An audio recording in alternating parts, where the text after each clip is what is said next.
Two people, one crown. Tonight, two people will battle for the WCS Megané Trophy. One is from the Netherlands, and that is Roy Schroten, who showed great racing speed all throughout the season, consistent point finishing and a lot of wins. And his challenger from Malta, master of scoring, smart racing driver, with the current point lead, is Jason Muscat.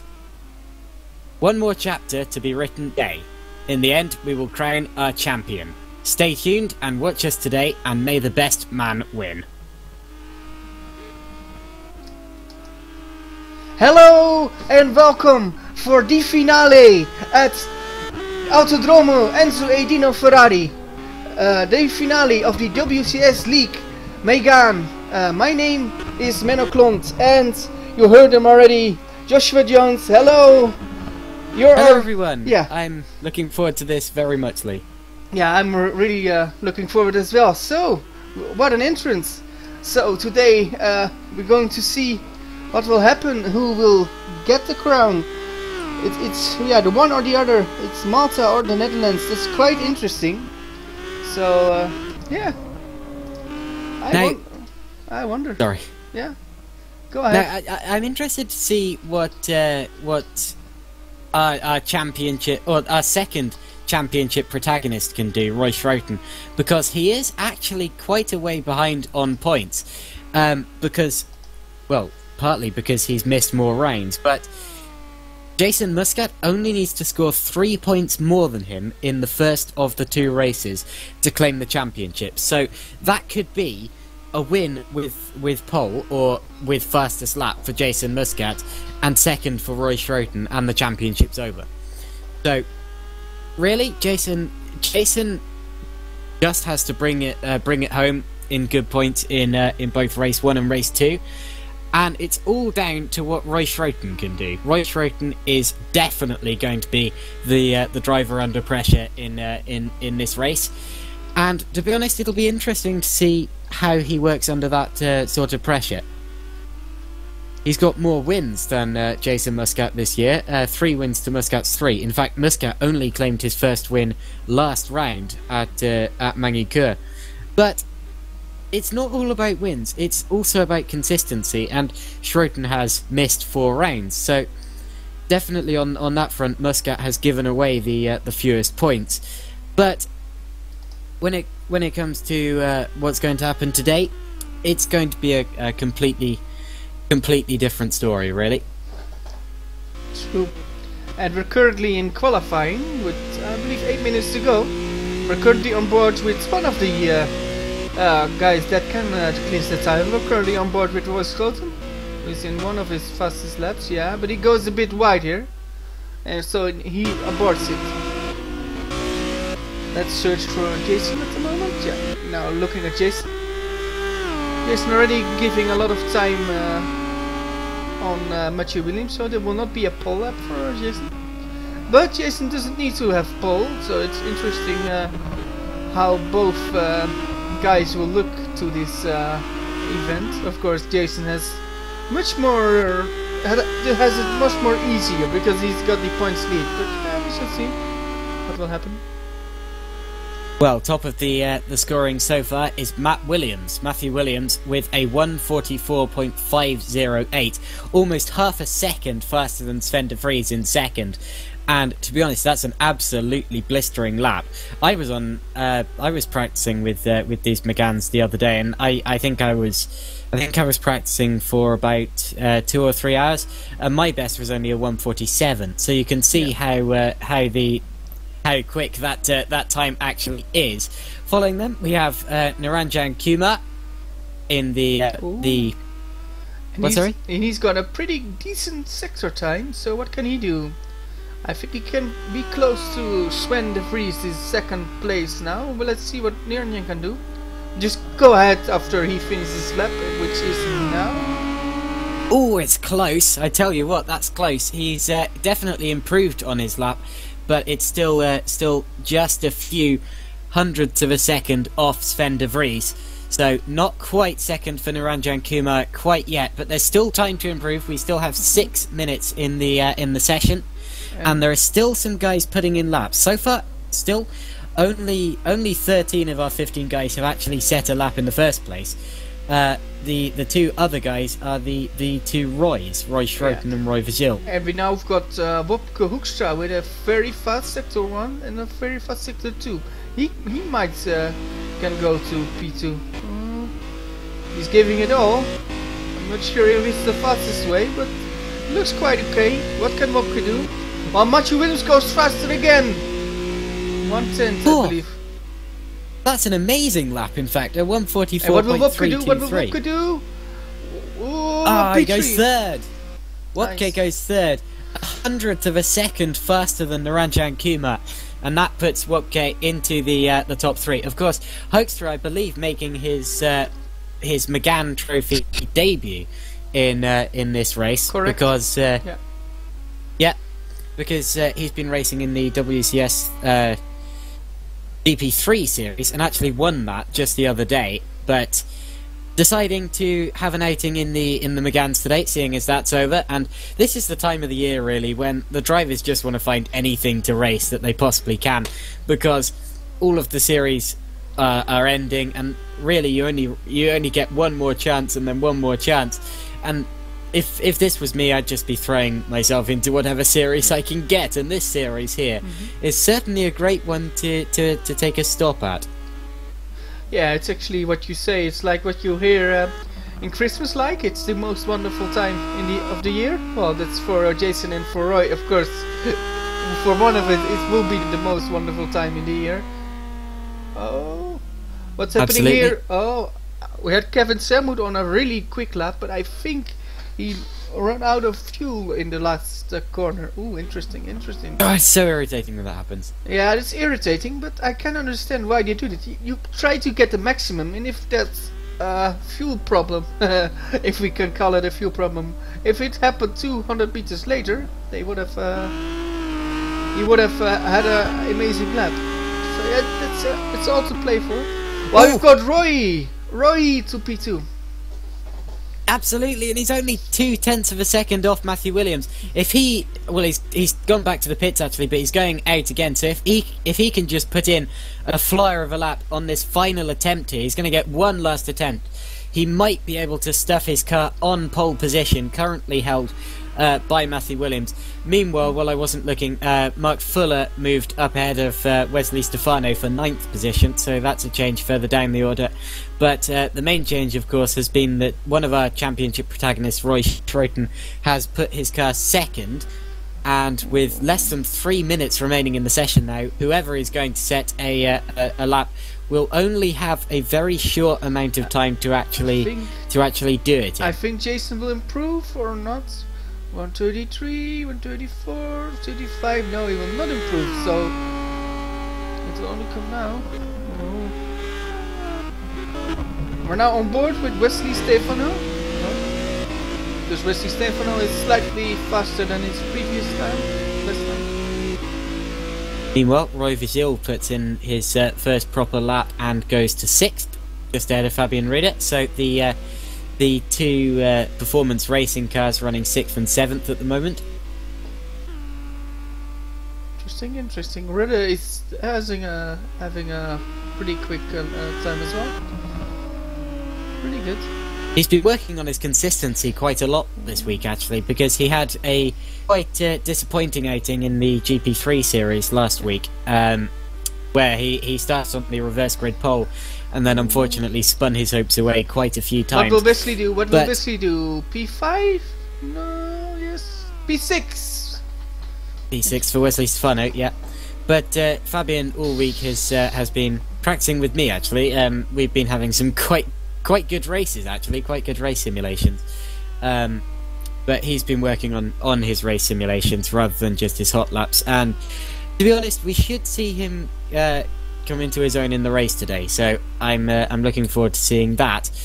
Meanwhile, we have just over a minute remaining, so anyone who is on a lap now, this will be their very last lap. We have also had Roland Hutt just join the server, and he's only going to get one chance at a lap. So let's see what kind of pace he has up his sleeve this Thursday, Monday rather. Yeah. Well, interesting. He was quite late. I believe there was he needed to go somewhere, but he's back and he's back right on time. So the magical number is 16 today. 16 drivers is pretty okay. So for far in December. So let's see what he can do. It at least means that you're not guaranteed a point. True. So you do have to work for it at least slightly, but yeah, definitely not that many points to lose this weekend, and that's what Roy Schroten was saying after the Megané round. He thought that the championship was pretty much out of his reach now because there are so few people in this series. There really isn't that much of a chance for his rival to actually lose points, and that's what he was very worried about after the Megané round. But still, he's kept it alive until the final round. So it's let's not crown the champion too early, and let's see what Roy can do today. I believe there's Roy Schroten. I think he's about the same lap time. Can he improve? It will all hang on his last sector. 140. Oh, he improved, but it's not quicker. He improved, but it's not quicker than Matt Williams. So Roy Schroten goes second, and unless anyone is on a quicker lap, that might be pole for Matt Williams. I think Sven might. Well, Sven's just had a bit of a lock-up down through Akku Minerali, and he might have just run over the line. I don't think he did, actually. I think he kept it on the road. But he's just about to enter the final sector, so really he's going to be the final chance for anyone to knock Matthew Williams off this top spot. He's actually run over the line on the exit, and I don't know what the rules are in this, or how strict they enforce the rules, I should say. Well, we've got Roy Verzijl still in a improvement of time as well, so it's interesting what will happen. Although Vigil's last time was over a second off. But Sven is a tenth faster, so yeah, if he's only a tenth faster, then he will jump in time but not in place. Let's see what he can do. Sven will go 2. Time? Yeah, it's quicker, but again, he's only 0.2 of a second quicker, so not ahead of Roy Schroten. Vigil moves up 6th,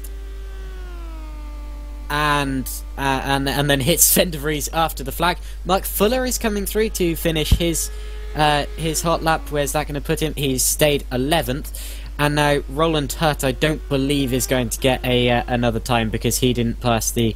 Yeah, in fact, he's given up now. So the grid order is Matthew Williams on pole, followed by Roy Schroten, Sven de Vries, Wopke Hoekstra, Naranjan Kuma, Roy Vigil, Wesley Stefano, Fabian Ruder, Kevin Samut, Jason Muscat, our championship leader, only 10th, Mark Fuller, Eric Stanford, Dan Hutt, Brink Hoekstra, Daniel Escudero, sorry. Yeah. And Roland Hurt bringing up the rear.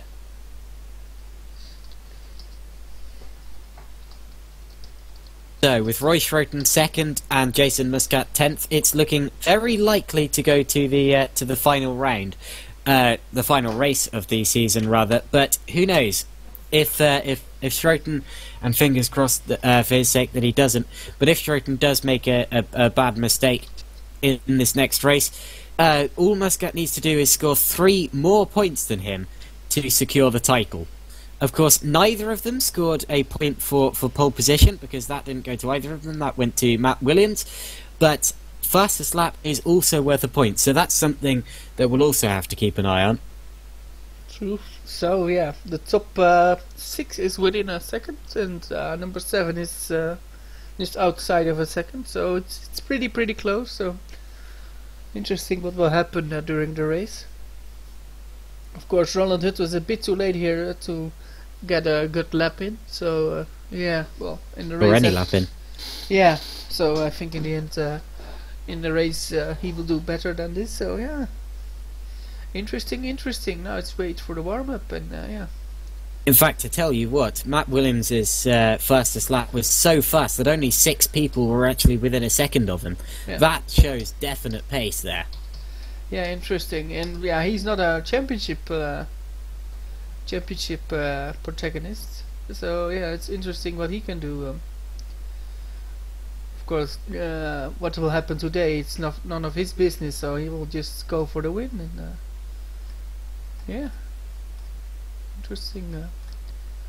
Let's see. And that's especially impressive, seeing as this is a single make series. So that means that, well, everyone has pretty much the same car. It's also fixed setup, so there's very little you can do in terms of the setup of the car. You can change things like brake balance, but that's about it. And really, that just means that he is basically a second of a lap faster than everyone else. Yeah. Or most people, that is. That's true. So, let's see what will happen. Let's see on the current championship standings. It's Jason Muscat currently leading with 274 points. Then we've got Roy Scoton in second place with 256 points. So yeah, those two, it's all to play for. So yeah, interesting. We're now in P3 in the standings. It's Niranjan Kumar with fourth in the standings. Roy Vezal. I need to tell, Niranjan now is on 206 points, and Roy Vezal is now on 197 points. Now we got Wesley Stefano on 194 points, so he can possibly go for P3 in the championship as well.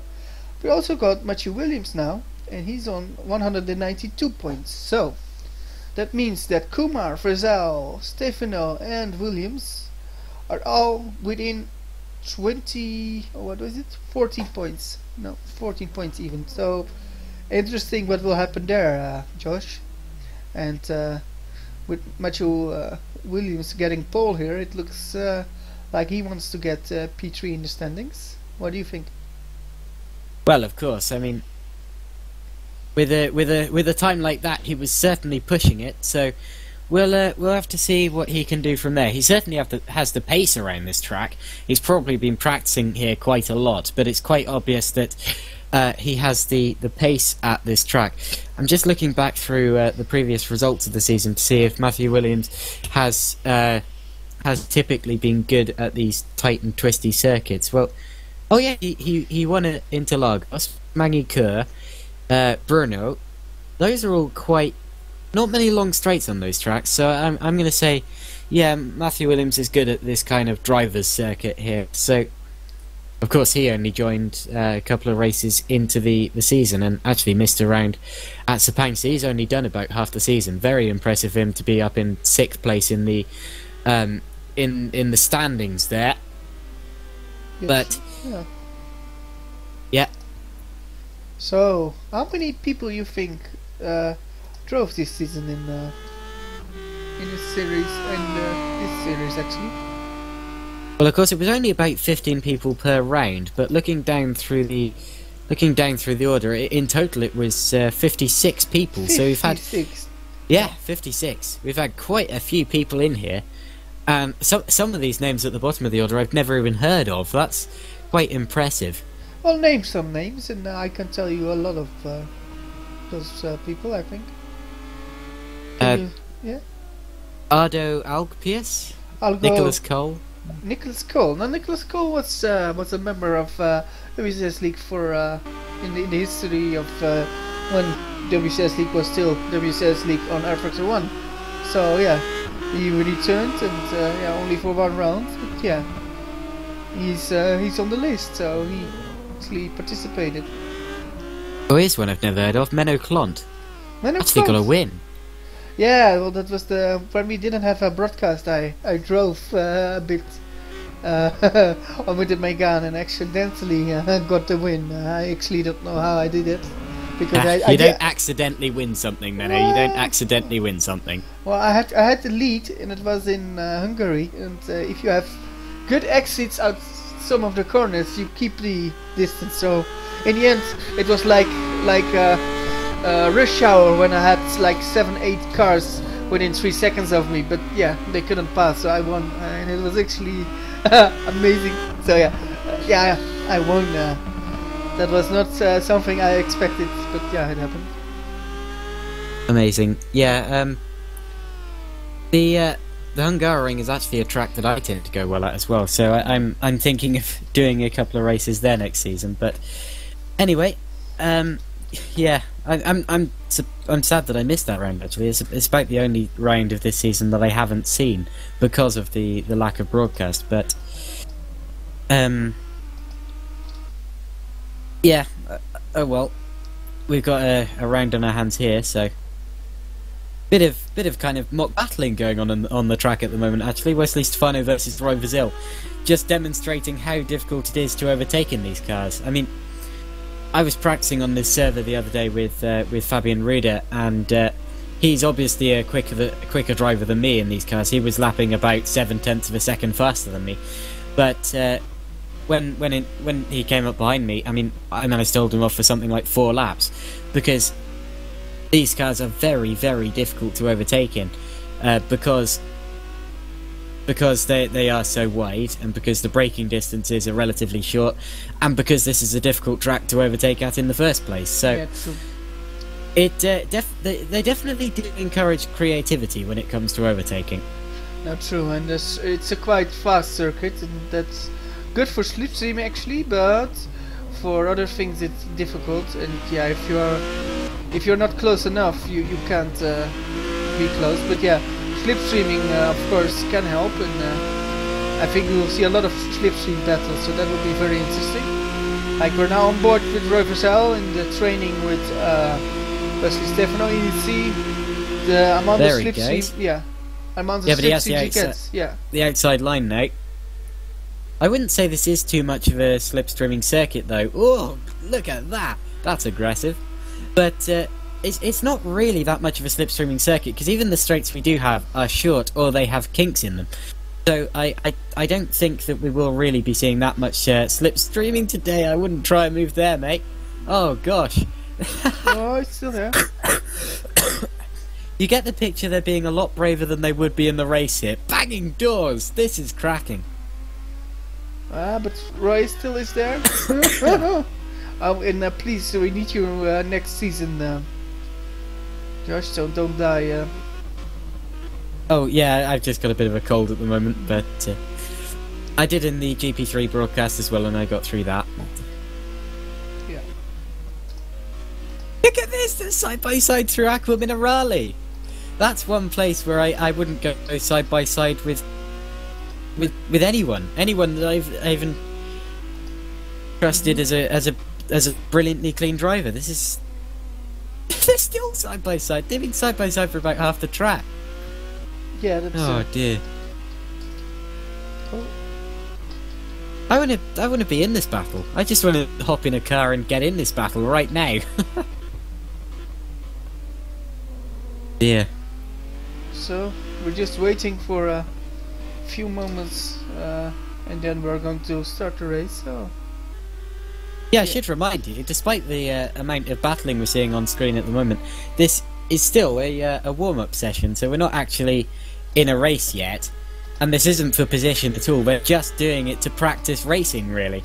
And to be honest, this is a very unique way of using a warm-up session. I've never seen 2 guys get together and actually have a practice battle on track in a warm-up session before, but these 2 are going at it hammer and tongs. Yeah, that's true. They're going at it like there is no tomorrow. Oh, and they made contact. Yeah, but that's of course because happening. it's the end of the warm-up session. Yeah, true. So, and I'm currently looking to add something.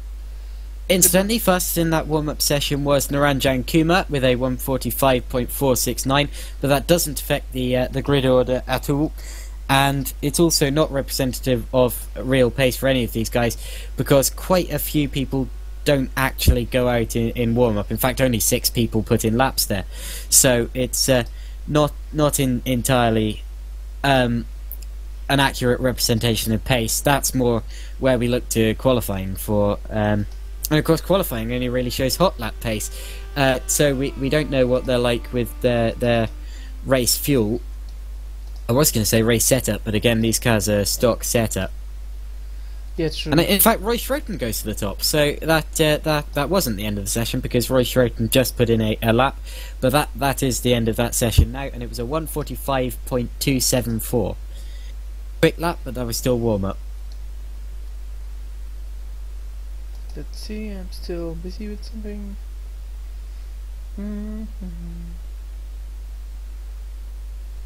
So we're about to switch to the race session.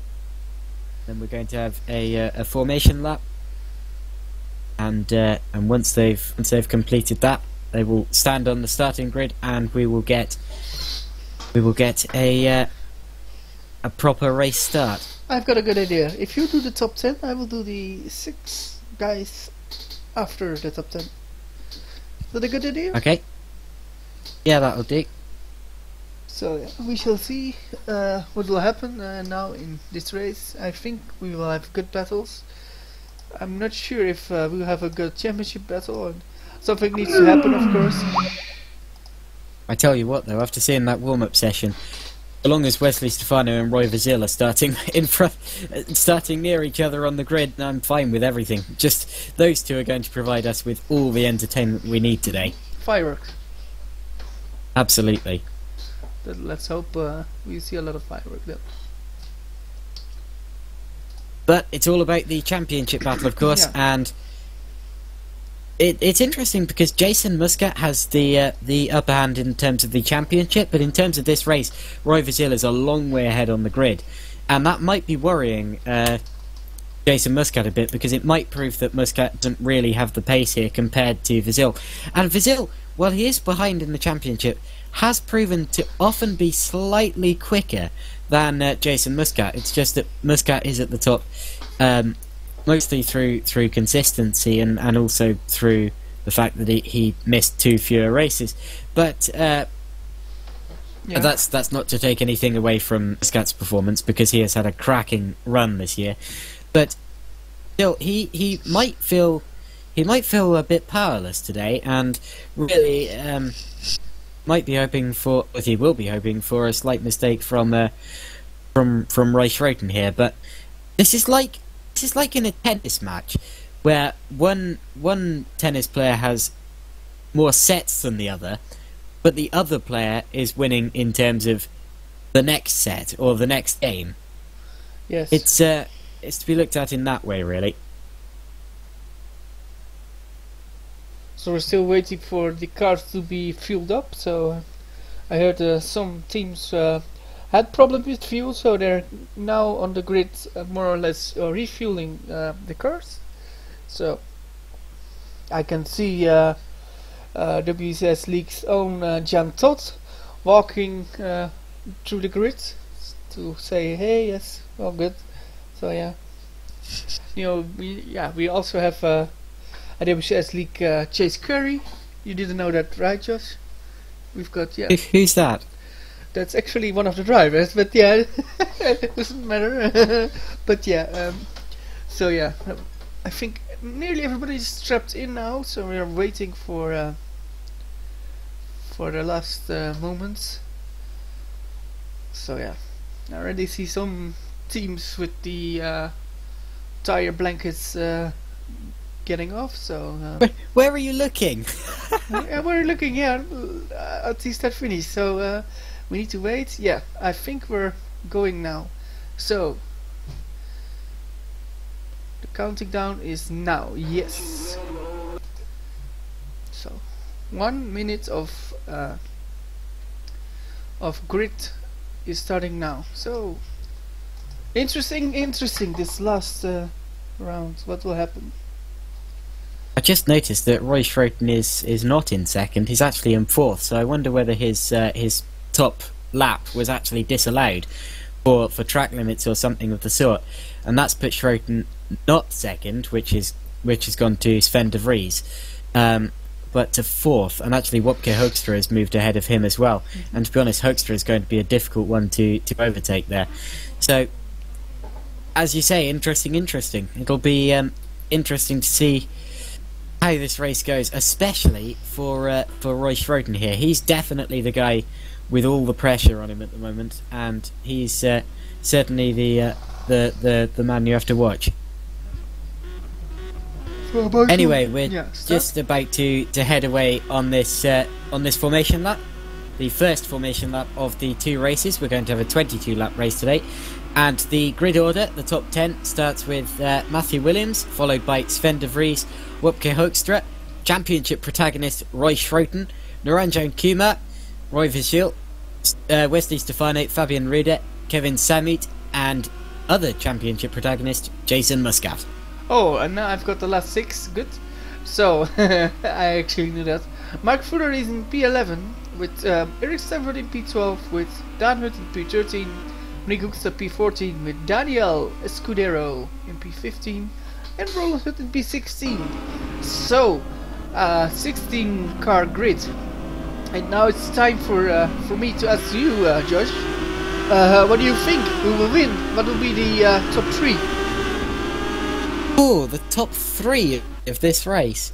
Well, you ask a tricky question, because we've seen that all can change in all sorts of sim racing or racing in general. I'm going to say that Roy Schroten's going to be on a charge. He'll finish at least second. The winner of this race, I don't know. It'll be one of the top 3 now. I can tell you that. I know I'm being very kind of. I don't know. I'm just gonna take the easy option and say Matt Williams. Yeah, I think that's more or less my pick as well. I think Matt Williams, Sven de Vries, and Royce Cloton in the top 3. I think Wopke will be just outside of the top 3, but I also expect Jason Muscat to have a little bit of a charge into the race, so he might finish 5th or 6th, and I think that's all he needs to do. So interesting what will happen. So yeah, we're now on the start-finish straight.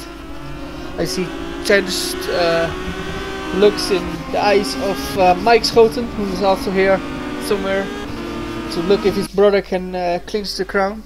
And I also see very tensed eyes in the look of Terence Grug, because Terence is supporting Jason and the whole of Malta. So very interesting what will happen. Nearly everybody is standing. Matt Williams has actually stopped a bit short of his grid box here. Hopefully he notices and pulls into line. We will see on board the start from Roy Schoten. So it's very interesting what kind of start he will have. It's waiting. And yeah, we're going. Start. Here come the lights when we go to... Oh, that's light. Again, it was those green lights confusing a few people, and Matt Williams has gone off. So, Williams goes off at the start, and it's Sven de Vries who leads the race from Roy Schroten here. What happened there? What happened there was the lights switched to green because there's a glitch with the lights on this track, and actually Roy Schroten has just typed lights are bugged again because they do appear to be, but still it's de Vries leading from Schroten after all of the confusion, and then Hoekstra, and after them it's all kicking off. Unfortunately, we've lost Roy Vigil. Vigil has stopped.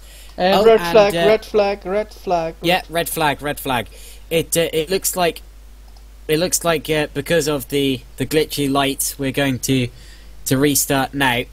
What happens is the lights go green when the final layer of red light should be. So, but no, it did happen in GP3 as well. Someone's typed it didn't happen in GP3, but it did. Interesting. So we've got a start line problem. Well, I can tell you this, guys. The original start lights, the GP3 and Megané are taking it with us. So yeah, we've got only one set of start lights, and those are not circuit owned. So yeah, we were taking with it, and we had a lot of good tests with it, and yeah. But I think we've got a little bit of a problem now. So, but luckily we actually had start lights that went on, so we actually beat the Formula E, because the Formula E didn't have any start lights in the Sunday race. I don't know if you saw that. Joyce? I did see that. Yeah, they started it under safety car, and we had a very humorous moment where the safety car had to had to kind of make its way down the grid, slotting right between the cars, and I was sure it was going to clip one, but luckily it didn't. Of course, we don't have a safety car here in R Factor 2, or at least not one that I believe we can use now. So I don't think we can do a a safety car start. And I think that what's happening now, and why we're having the wait, is because the race directors will be sort of working out what on earth they can use.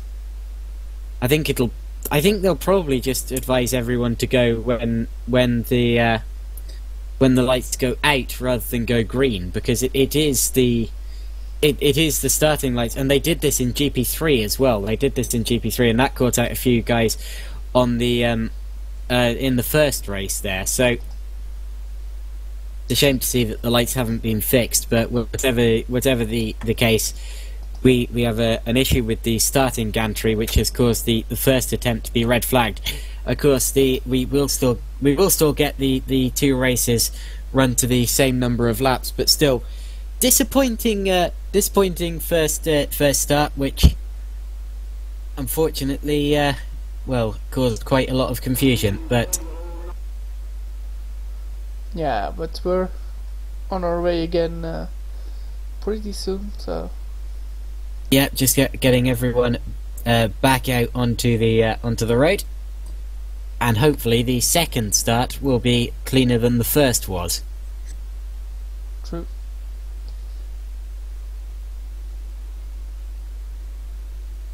So 40 seconds until the start of the first formation lap. We're just waiting for the drivers to make their way to the grid again for the second time. And it's always interesting what it does to a driver when you get a very anticlimactic start, because your heart's been racing and you've been racing, and then suddenly you've been pulled back for another start, and often that can kind of it can make you feel weird, really. It can just sort of throw off your concentration slightly, or unsettle you slightly, or something like that. Meanwhile, Wopke Hoekstra, I believe, might have to start from the pit lane, because everyone else has gone out onto the grid and Hoekstra has not made it out on time. So, well, he's making his way to the end of the grid, the pit lane now, but the light's red, so he's missed the start. And that means that Wopke Hoekstra, unfortunately, is going to have to start from the pit lane here. He was due to start from third, as Matthew Williams actually goes off on the formation lap there, picks up dirt and mud on his tyres. He won't have been wanting that. And unfortunately, Wopke Hoekstra, who would have been in a good starting position, will start from the pits. So, a disappointing mistake there from Wopke. I'm sort of wondering whether he's starting from the pits just to miss the confusion of the lighting gantry. This, of course, can be as well, yeah. What's that, sorry? That's, of course, an option as well, and, of course, you might think that this is a good way to start, but yeah, we shall see. Now, for some people further down the order, that would have been my first thought, but because of Wopke starting third, surely any disadvantage he would have got from missing the light is completely outweighed by the disadvantage of dropping down to the back of the order. Yeah, true. So, interesting what will happen, but yeah. We're currently on board with Matthew Williams in this warm-up lap, so it's interesting what will happen. I wonder how it will go with the... well, we're about to find out. Yeah. Just to run through the grid one final time, we got Matt Williams on pole, followed by Sven de Vries, Roy Schroten, Naranjan Kumar, Roy Vigil, Wesley Stefano, Fabian Rudert, Kevin Samut, Jason Muscat, Mark Fuller, Eric Stanford, Dan Hoot, Rink Hoekstra, Daniel Escudero, and Roland Hutt, with Wopke Hoekstra starting from the pit lane. Also into the pit, oh, not quite. Sven de Vries looked like he was going into the pit lane there. That really made me jump, but pulls out just at the right moment to not have to start from the pit. But anyway, to the grid we go now, and will Matthew Williams get his grid box lined up a bit better, because he was a bit out of position last time, and he is again. If you look at the onboard from Matthew Williams' car, it looks as if he's lined it up right from his position, and I'm wondering whether he's relying completely on that. But if you look at the TV camera, he's actually quite out of place. But anyway, here come the lights. We've got 3 lights, 4 lights. Those are the green ones. Go! And now everyone gets the proper start. and we're underway with Matthew Williams leading, but Sven de Vries does get alongside him at the start, and it's going to be a battle of who can outbrake the other down into turn 1 here. If de Vries can keep the overlap, he might just sweep around into the lead, which he does. Sven de Vries leads this race now, and although look at Williams coming back at him on the exit. Williams will have the inside for Villeneuve here, and Williams takes the lead back. Williams sweeps back through into Villeneuve, and the lead has changed twice. Niranjan Kumar has had a spin. I believe that's what you were saying ooh about, but Kumar from a good position has spun. And Jason for Muscat, Wopke Hoekstra, the lights are not going green at the end of the pits. So Hoekstra should be starting by now, but the lights are just not going green. Ooh. And look at Schroten. Schroten gets up into second. So Schroten is up into second ahead of Sven de Vries, and that is brilliant for his championship. But Roy Schroten has got up into second. We had a great battle between Roy Vazel and Kevin Samut. But for now, it's Matthew Williams leading. Oh, what a start. And now Wopke started, and I wonder whether he was told to go or whether the lights did actually go green that time. But whatever the case, Wopke is a long way back. Unfortunately, both of the dodgy starts for him have been caused by bad lights, so he will be cursing the sight of a light after this weekend, after this Monday rather. Look at the battle for fourth as well, as Stefano tries to dive this way and that to break the toe of Jason Muscat, and Muscat is up to fifth already in his charge for the championship. Of course, he can claim it in this race, but Muscat now going to the outside of Wesley Stefano down towards turn 2, and doesn't quite do the sweeping overlap that... Kevin Samut! Gosh, who's going off there? Kevin Samut. It's one of the Malta cars, it's Kevin Samut. So Samut in Malta's attack for the constructors, or the teams championship, has gone off, but he rejoins in 9th position. And the order after lap 1 is Williams, Schroten, de Vries, Stefano, Muscat, Vizil, Rieder, Fuller, Samut, Hurt, Stanford, Hoekstra, Kumar and Hurt, and Roland Hurt, that is, who are side by side currently, but Kumar gets that. Then it's Escudero and Hoekstra. Look how far Hoekstra is still down, but yeah. Bit of a wiggle there from Matthew Williams, who runs slightly over the white line, but nothing major there, as the top 3, I believe, have actually bunched up a bit towards the middle sector of this lap. And Roy Schroten was actually quite close to Matthew Williams as they entered Acqua Minerale, but he's now sort of under attack from Sven de Vries in 3rd position. So this is the battle for the podium positions here as we come to the end of lap 2. I believe we've got 2 groups of 3. We've got the first 3. Ooh, and off goes Wesley Stefano. So Stefano loses out from 4th position, runs over the gravel. He's going to lose a lot of momentum here and might come under attack from Fabian Rieder as well. But that puts Jason Muscat, of our championship protagonist, up into 4th position. But he's now coming under attack from Roy Vizil, who goes around the outside of turn 1. And will he keep it there for turn 2? Down through Traguardo and out through Tamburello. He will do. Keeps the overlap, tries to force Muscat right to the edge of the circuit, but Muscat keeps his foot in and keeps the position. That's good driving from both of them there, and the order has stayed the same. Well, that was pretty awesome, because I had mid-corner I thought Roy had it, but Jason still was ahead, so interesting. Ooh, runs out and over the grass there, but still that was quite a battle to be having this early on in the race, especially with someone who could claim the championship in this race. And of course Vizil is still close to Muscat here. Oh, and then Schroten's off, Roy Schroten, and Roy Schroten has been passed now by Jason Muscat. I didn't see what happened there, but Jason Muscat has got ahead of Roy Schroten, as Schroten was going very slowly through Acqua Minerale. He's just coming under attack from Roy Vizil now, And I'm just trying to very quickly work out whether that would be championship over if they finished like this. It was a spin for Roy Schroeter. I see that you're going back to find out what happened. Oh, it looks as if he's done it all on his own. He's just got on the grass on the exit of the corner approaching Acqua Minerale, and he's gone round, and he would have seen his championship flashing before his eyes there in the form of Jason Muscat going through. So, third place is worth 15 points. Fourth place is worth 13 points. So that would not quite be championship over if they were to finish like this. But it would certainly take a huge knock on Roy Schroeter's championship charge.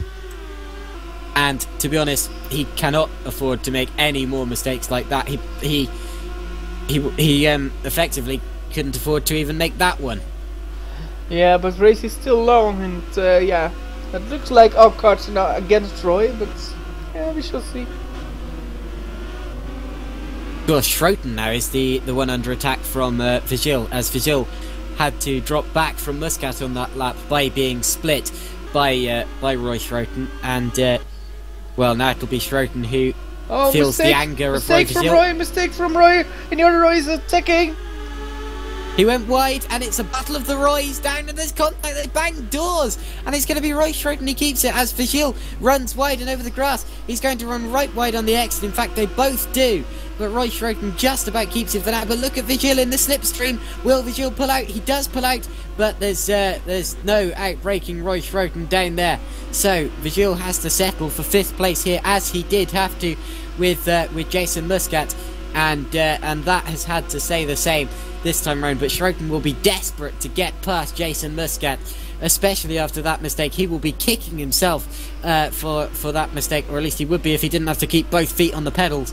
But as Wesley Stefano runs wide again at the final corner, he did that before as well, and that is an unfortunate mistake there from Wesley Stefano, who's going to lose a lot of momentum and might come under attack from Fabian Rieder with the slipstream. So let's see what Rieder can do as they head down into turn 2. Definitely took a look at but no room 3. Schroeter made another mistake, and Vigil tried to go around him, but it hasn't worked. Schroeter really needs to stop making these mistakes here. Yeah, of course, but of course it's not that easy. Of course, you're on the limit, and if you just set one leg outside the play zone, then yeah, you will be already be yeah, you've already got a really big problem. But yeah, from Jason to Kevin Samut, it's an enormous train of so many cars. It is indeed. We got all the way back. We got Schroeter, Vigil, Stefano, Rieder, Fuller, Samut, Hutt, Stanford and Kuma, and Rink Hoekstra is actually not that far behind them either. So we do indeed have an absolutely humongous chain of cars following our third place driver Jason Muscat. So really, if there's a mistake from either of our championship protagonists now, there is a pack of wolves waiting to pounce. That's true. And of course, each one of those represents a different number of points lost. So whoever they lose out to, that is part of their championship charge gone. So it's all about just keeping the positions and not trying to make a mistake for Jason Muscat. For Roy Schroeter, he needs to attack now. True. And can you give me a Wopke Hoekstra update? Where is he now? Let's see. So Wopke Hoekstra is in 16th, and he's still quite a long way behind the rest of the pack. Unfortunately, his lighting gantry malfunction at the start of the race has cost him very dearly indeed. And unless there's a mistake from the guys ahead of him... Samut crashed. Samut crashed into... He's still running, and I didn't see that, but yeah, you have to remember that... He spun out in Tamburello, or just before Tamburello, so... Braguadi, yeah, I see it on the live stream there. But yeah. you have to remember that Multiforce GP is racing for the team's championship today, so if they lose too many points, that's pretty disastrous for them as well. True. Then again, they aren't leading the team's championship now. That would be Team Schroten with Roy Schroten and Naranjan Kumar, who has had his own incidents in this race so far.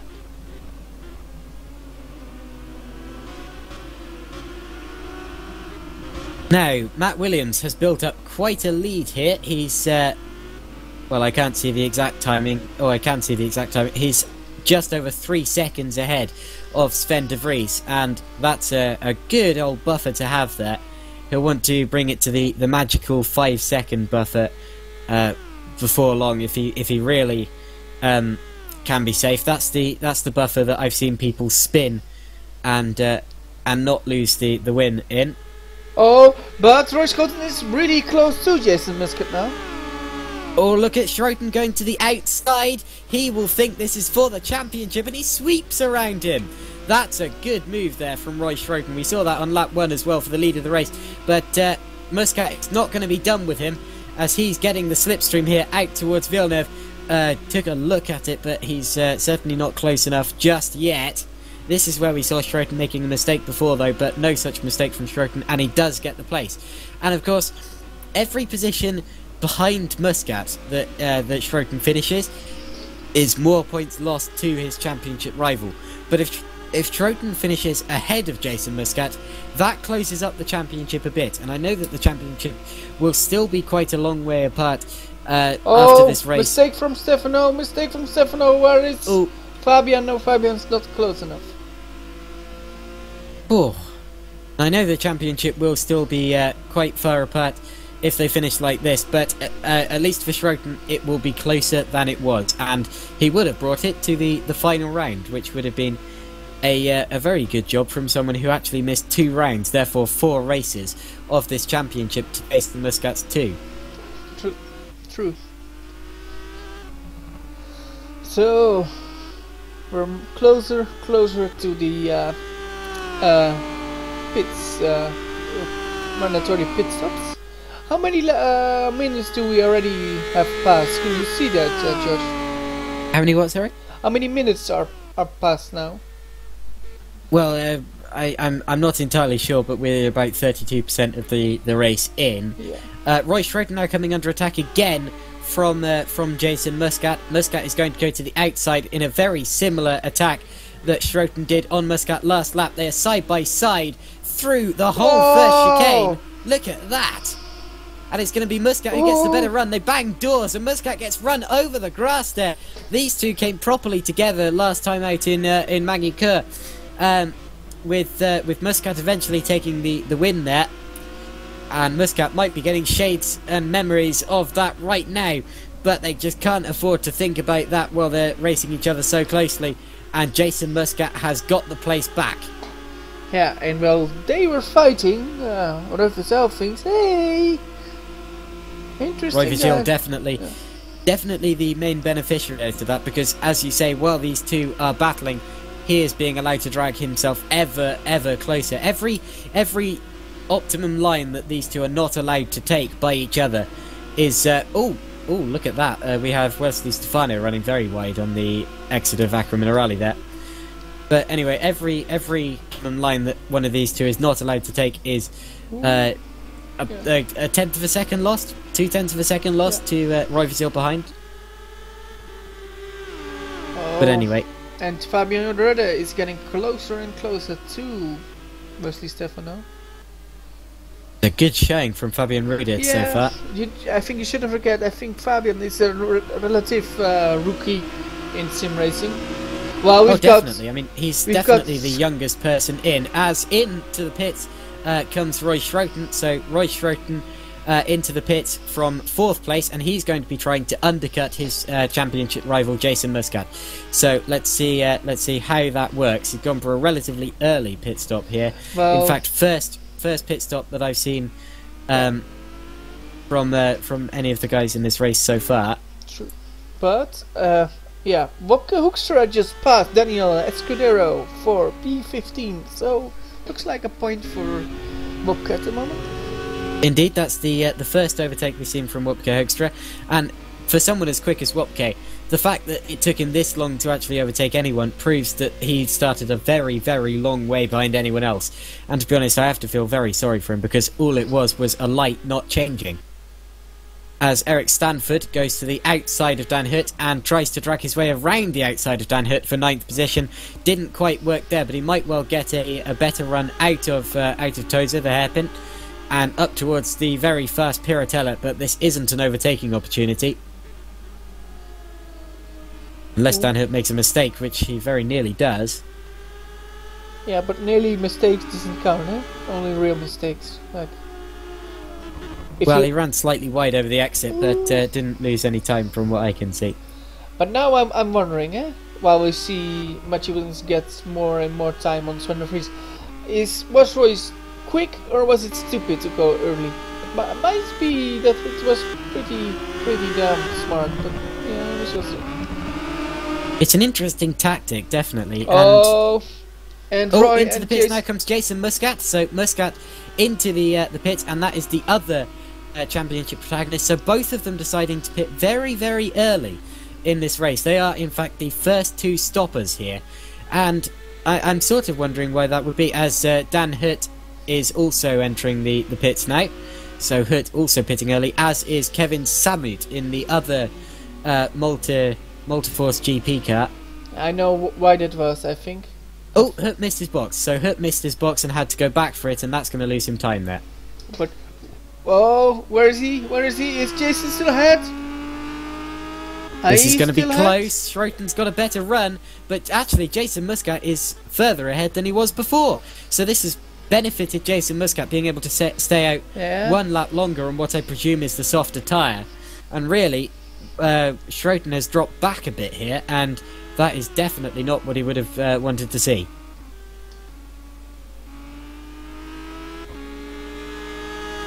I'm wondering whether Schroeten was actually forced to pit earlier by his tyres, because if you remember, he did have a spin earlier on in the race. So it could be that Schroeten's initial strategy was not to pit then, but he was then forced to by the by his tyres, which would have been getting more and more flat spotted every single time he braked. And but you see that because of the lap earlier pitting, Roy Schoten currently is a little bit faster than Jason, because his tires are already warm and up to temperature. But yeah, we shall see what will happen during the rest of the lap. Well, we've got Roy Vassell pitting, and Roy Vassell, that was the one that was battling with Roy and Jason. So what can he do? Can he do amazing pit stop? Well, we've got Niranjan Kumar in as well. In fact, I noticed after Schroeten pitted that Vigil was actually a lot closer to Muscat than he was before. So maybe Vigil can split Muscat and Schroeten here. Jason is coming there. Jason's got Roy Vassell, but where is Roy Schoten? Oh, Schroeten's gonna get him. Schroeten's gonna get him. Schroeten got him. So Vigil drops behind Roy Schroeten now, or keeps behind Roy Schroeten now, and to be honest, possibly stayed out a bit too long there. Yeah, but he's got the freshest tires, so interesting. Now, who will be next to stop? Still, we haven't seen any of or either of our top two in yet, Matthew Williams or Sven de Vries. They're both still out on their initial set of tyres, and de Vries actually just made a mistake coming into the chicane, so I'm wondering whether his tyres are going off slightly, and we might see him drop back a bit towards the guys behind them. Meanwhile, Roland Hut is exiting the pits, so he's been in. I think the rest will come now. It's halfway. Let's see. Will Matthew go? Matthew goes. Yeah, Matthew Williams into the pits. It's a late call, but he goes in. So Williams into the pits, and let's see if he can stop in his box on time. Ben de Vries also in. Vries initially slots ahead of Matt Williams. Wesley Stefano, has he already pitted? He hasn't, has he? So Stefano takes over the overall lead of the race for now. Fabian Ruder pits from fourth, but not effective fourth.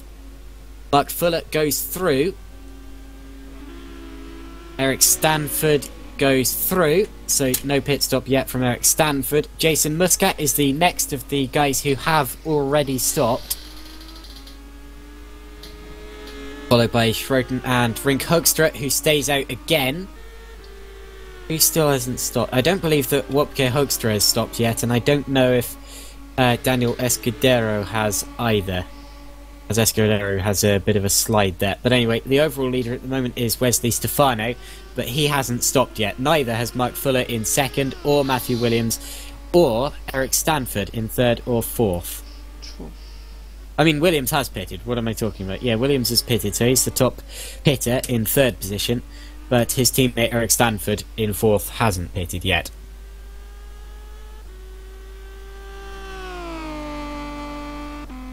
We're currently looking at P15 of Daniel Escudero. Yep, Escudero, I believe, joined into the server very late, in fact, and I don't know if he did any practice at all before qualifying. Did he? He did a previous, I think, 2 hours before. Okay, so he's just a bit off the pace today, I see, but still circulating in 15th position ahead of Roland Hutt. He is yet to stop. Now, what will Wesley Stefano do? Because he is exiting the final corner now. Will he dive into the pits this time around? No, he stays out for another lap. So, still Stefano laps in the overall lead of the race, and Mark Fuller is going to be the next guy through. He does the same thing as Sven de Vries is getting very held up behind Eric Stanford, actually. Oh, Stanford makes a late call for the pits, and de Vries almost goes into the back of him there. And that, I reckon de Vries got very held up there. And actually, that might well help Stanford's teammate, Matthew Williams, there. Yeah. But, yeah, I think Sven should have known it was Stanford that was going to pit, so what did Sven do there? It was unnecessary, I think. So. Yeah, but still, that did definitely cost de Vries time. Of course, Stanford was on the same lap, so de Vries had all the right to defend. But still, that did hold up Sven de Vries quite a lot. I mean, Stanford had all the right to defend, rather. As Wopke Hoekstra has also been in for his stop now.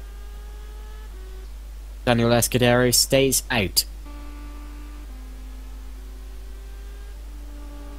Now, just entering the final sector again from Wesley Stefano. He is surely going to stop very shortly. Meanwhile, our championship protagonists, Muscat and Schroten, are much closer than they were before, again. So, those two have closed up, and we could be seeing another late race battle from the two. As I mentioned, they did come together in Mangy-Kur with Schroten going into the back of Muscat, but Schroten gave the place back, and Muscat ended up winning that. But still, hopefully that doesn't happen again. Well, Wesley Stefano, our leader, is into the pits. Stayed out 58% of the race, and Mark Fuller is staying out. So Fuller will lead the race overall after this lap, but he is well within the sights of Matthew Williams, who is our effective leader in second position. Let's see where Stefano comes out here, actually, because he was running quite high up the order. I don't believe he'll be in fourth, because Muscat and Schroten are both going to go through here. Oh, what a pit stop! What a pit stop! And he's going to come out just behind Roy Vizil, so that's basically where he came out, or where it was before the pit stage. I will give you a quote. The first 2-3 laps after your pit stop, the tires are really good. Then they are getting a little bit less. So what I'm suggesting is that Wesley, who is quite close to Roy and Jason, has 2 or 3 laps to really get on the tail, and then hopefully he can overtake them later. But it was quite a decent stop for that team, so well done. Definitely seemed to be a quick one, in and out, but down into 7th. That will be 6th once Fuller pits. Meanwhile, overtake for the lead. No. Williams had a look at Fuller there. He probably doesn't need to be getting past Fuller yet, because Fuller is pitting this lap. However, all the time that Williams spends behind Fuller is time lost. And if I was Fuller, I wouldn't make this very hard for Williams, because they are not on the same strategy, therefore they're not really racing each other. And Williams puts his nose to the inside, but he doesn't really find that much room. Still, he pushes his way through, and Fuller is into the pits at last. So Fuller pits, and Williams leads again.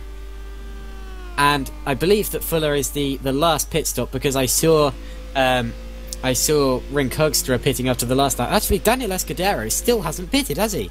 So Escudero, running around in 15th position, is our only guy yet to pit. To be honest, he's done very well to make those tyres last, but certainly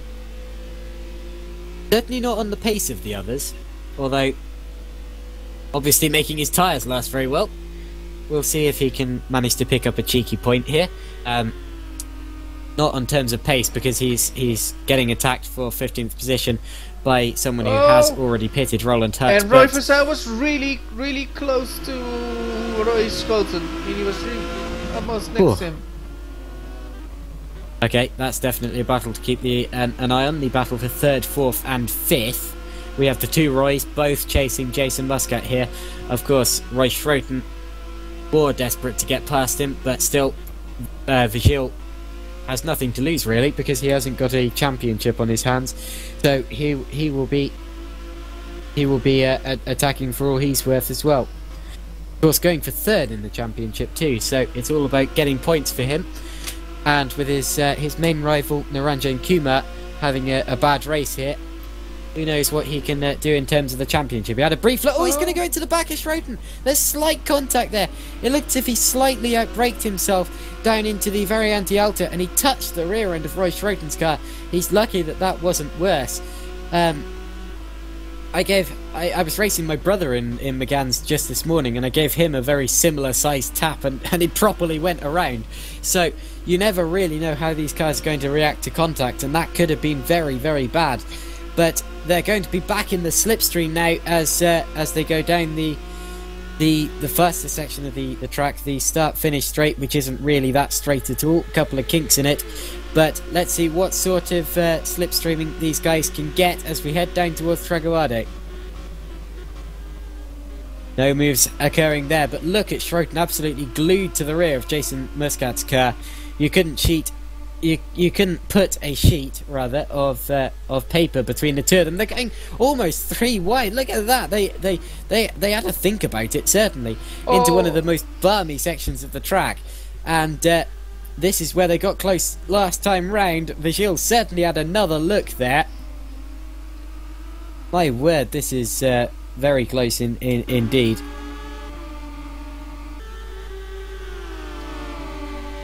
As we head out up and through Piratella. Only about 3/10 of the race remaining now, and not much chance left for people to do much. Got a couple of laps remaining, but they need to attack now if they want to properly be safe, get away from their opponents, especially with Wesley Stefano advancing like that. And also, I want to be keeping an eye on fastest lap of the race as well, but my timing sheet's down. Do you happen to know who's got fastest lap so far? Yeah, in a few moments. Let's see. I think it's Sven de Vries currently with a 44.9. But who set that? Sorry, Sven de Vries. Oh, de Vries. Okay. So Sven de Vries fastest so far, we believe, who isn't one of the championship protagonists, so that's going to be a point away from those two. As Schroten takes a look to the outside now of Jason Muscat, and he gets and goes through. But he's outbraked himself over the grass, and Vigil goes round him. So Schroten goes for one place and loses another. And he might lose another as well. Stefano took a look to the inside, and Schroten moved over a bit late, and there was slight contact. And there might be contact again here as we head through Villeneuve. And that could have been very, very dangerous there, as Schroten went for one place and almost lost two. And that's going to be disastrous in terms of the championship for Roy Schroten. In fact, I believe he'll lose it if he finishes where he is now, how many points is 5th place worth? It's worth 11. So indeed, if they finish like this, the championship is over. Jason Muscat wins it. So, with just 25% of the race remaining, only a quarter to go, Roy Schroten absolutely needs to attack, or he needs Jason Muscat to have a big error, because if they finish like this, Jason Muscat will be a WCS League Megané Trophy champion of 2017. My goodness, we're heading down to a hard braking zone now. Let's see what Schroten can do. He's setting himself up for it. Will he try to pull the pin here? It's a difficult place to do it because the track's so narrow on the exit here and the corner's so tight, but Schroten not close enough this time through. This is where he really wants getting onto the rear of Vigil, where we have proper slipstream, and he might be able to drag himself alongside down towards turn 2. As oh, never mind. I believe Daniel Escobardo is only pitting now, so I believe he might well hold the record for the longest initial stint in a race at all. He's only pitting 76% through the race. He is now a lap down, but still, that's an impressive stint in terms of stint length there from Daniel Escobardo. What he's losing in terms of pace, he's gaining in terms of stint distance. I don't think I've ever seen anything like that before. No, that's very decent. Oh! But, ooh, Roy Vigil took a little look at Jason Muscat there, and if Vigil does get past Muscat here, then it will not necessarily be championship over. So Muscat needs to keep himself ahead of Roy Vigil here.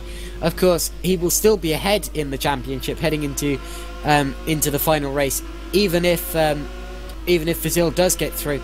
But he'll want to claim it now, just so if he does have a terrible race in race 2, crashes out on the first lap or something like that, then he doesn't lose it all instantly. And, well... Oh, yes. Oh. Oh, big wiggle there from Roy Vigil, and that might put Schroten right back onto his tail as we head down towards Rivatsa.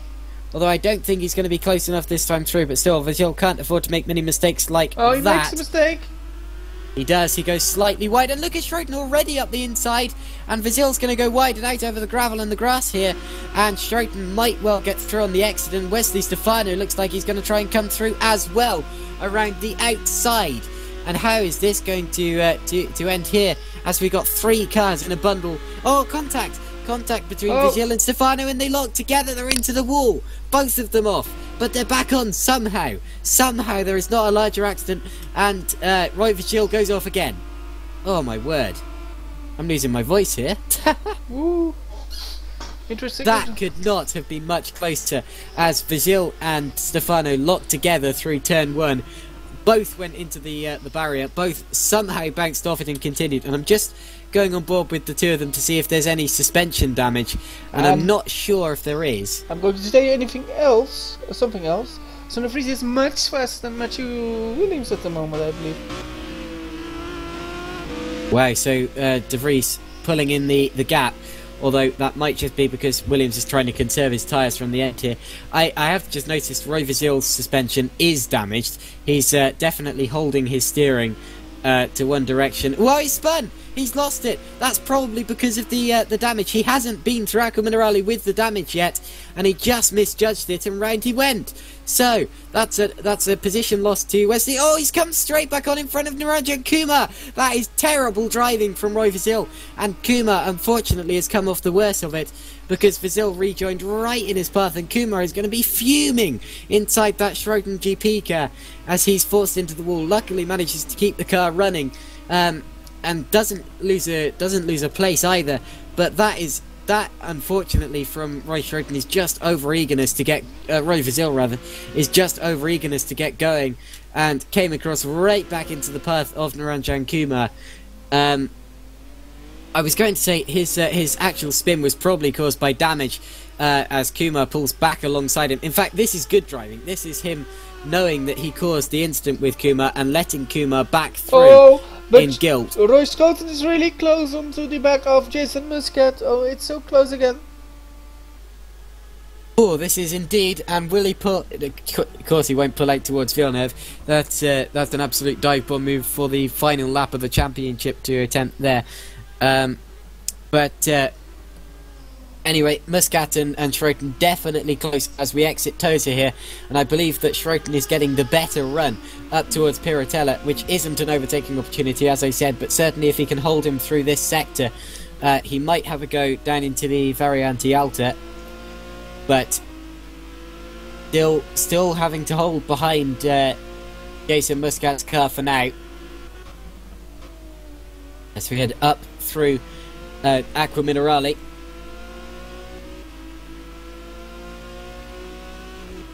Meanwhile, the gap to the lead has come down to less than a second and a half, so that's definitely coming down.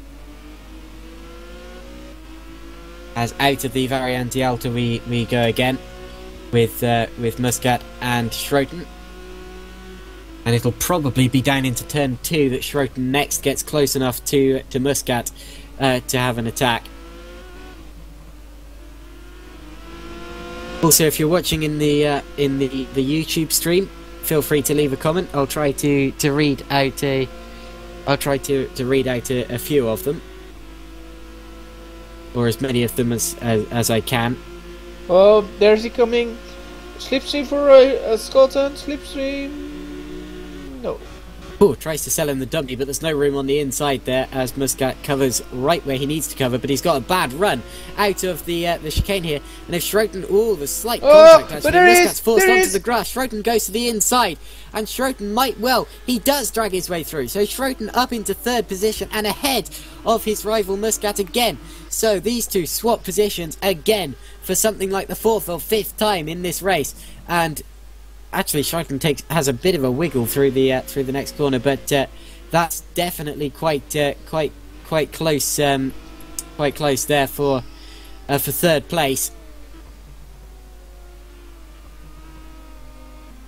Up through Piratella. Also, watch Wesley Stefano behind them. If these two have a slight altercation on track, then Stefano will be right in position to capitalise on that.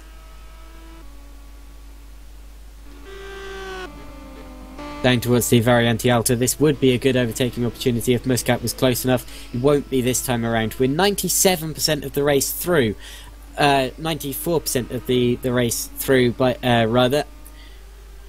But it's always a question if it will not be a time race or... because we had sometimes then we think we need one more lap and then we finish, but I think we've got one more lap. Yeah, yes. White flag just waved. So this is the final lap here. The final lap of the of the race, and it is being led by Matt Williams by less than a second now from Sven de Vries. So we could be seeing a late race charge for the overall lead. But look at 3rd! Roy Schroeten and Jason Muscat side by side again. And Schroeten has the inside line for Traguardo. But who is going to be ahead on the exit of this chicane? They bang doors again. And Muscat has the inside. Now Schroeten has the inside. And Schroeten gets the run out of Tamburello. Now down towards Villeneuve. And Muscat is going to have a look back to the inside. Not quite. He's not quite close enough there. Now, as we head towards Tosa, Tosa is a left-hand hairpin. Although Muscat just can't get himself on the left-hand side there. Oh, this is a tense final lap. You don't know where to look because we've got 2 battles here. One for the lead, one for 3rd, which is big in terms of the actual championship. But we're just entering the final sector now with the race leader Matthew Williams, who is just heading down to the final 2 braking zones for the final time at Ravazza. De Vries definitely put the pressure on towards the end of the race, but is not going to be able to get close enough, barring any final corner drama, which we don't get. And Matthew Williams accelerates out of the final corner, and he is going to claim his race win here at Imola, and he crosses the line now. So Matthew Williams wins it from Sven de Vries, and now it's all on for 3rd, Schroeten and Muscat. But Schroeten is going to get it because I don't believe there's enough slipstreaming before the actual line, and it's going to be Schroeten who takes this race from Muscat, so keeps the championship alive to the final race. There he goes, and Stefano takes 5th. Incidentally, that was Matthew Williams' 3rd race win of the year and his 2nd in a row, as he won the 2nd at Mangi-Kurt. Naranjan Kumar crosses the line in 6th position, and with that, I believe, claims the championship, the Constructors' Championship, the Team's Championship, rather, for Team Schroten. Roy Vigil is 7th, Fabian Ruder is 8th, Mark Fuller is 9th, Kevin Samut is going to come across the line in 10th position, which he does now. Eric Stanford is going to cross the line in 11th. Remember, it's down to 15th for the points. Wopke Hoekstra is 12th after his very disappointing start caused by a dodgy light at the end of the pit lane. Still very sorry to him for that disappointing race result for someone so quick. Dan Hoot is going to cross the line in 13th, followed by Rink Hoekstra in 14th. 15th is going to be Roland Hutt, who is just coming around behind Matt Williams. In fact, I believe actually hasn't quite finished. Oh, he's gone off. So I believe he already made a mistake earlier in this lap, actually, which is why he's been passed by Williams after the flag. But Roland Hutt now out of the final corner, and is going to take the final point, 15th position. Here he comes now. And there he goes. And the 16th position has already been claimed, a lap down by Daniel Escuado. So, Menno, your thoughts on that first race then? Well, that was pretty good. It was a lot of battling, so that's how you wanted to see it. But yeah, to be head-to-head with the championship protagonist and to want to claim the title, that was pretty decent. So I loved it, and also until the end, a battle for the win with Sven and Matthew. So that's pretty good. So yeah, it's all pretty decent. So yeah. It was a good race one, so yeah. And I need I need to take a bit of a break. Okay, me too actually. So we're just going to go for a 5-minute break. I've just realised I forgot to bring in my bottle, so I'll go and get that. Yeah. But anyway, the championship is alive for race 2, so don't go anywhere. Yes.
Hello, we're back, and I believe we have got 1 or 2 interviews.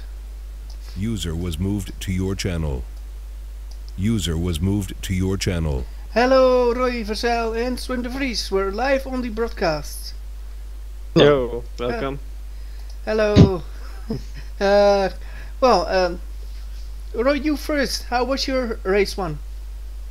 I enjoyed it. It was a great battle between Schroten and Muscat and me.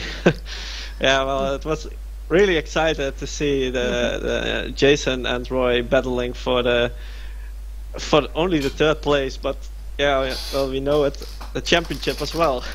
Yeah. So it was really excited to see, and yeah, I was closing in all the time.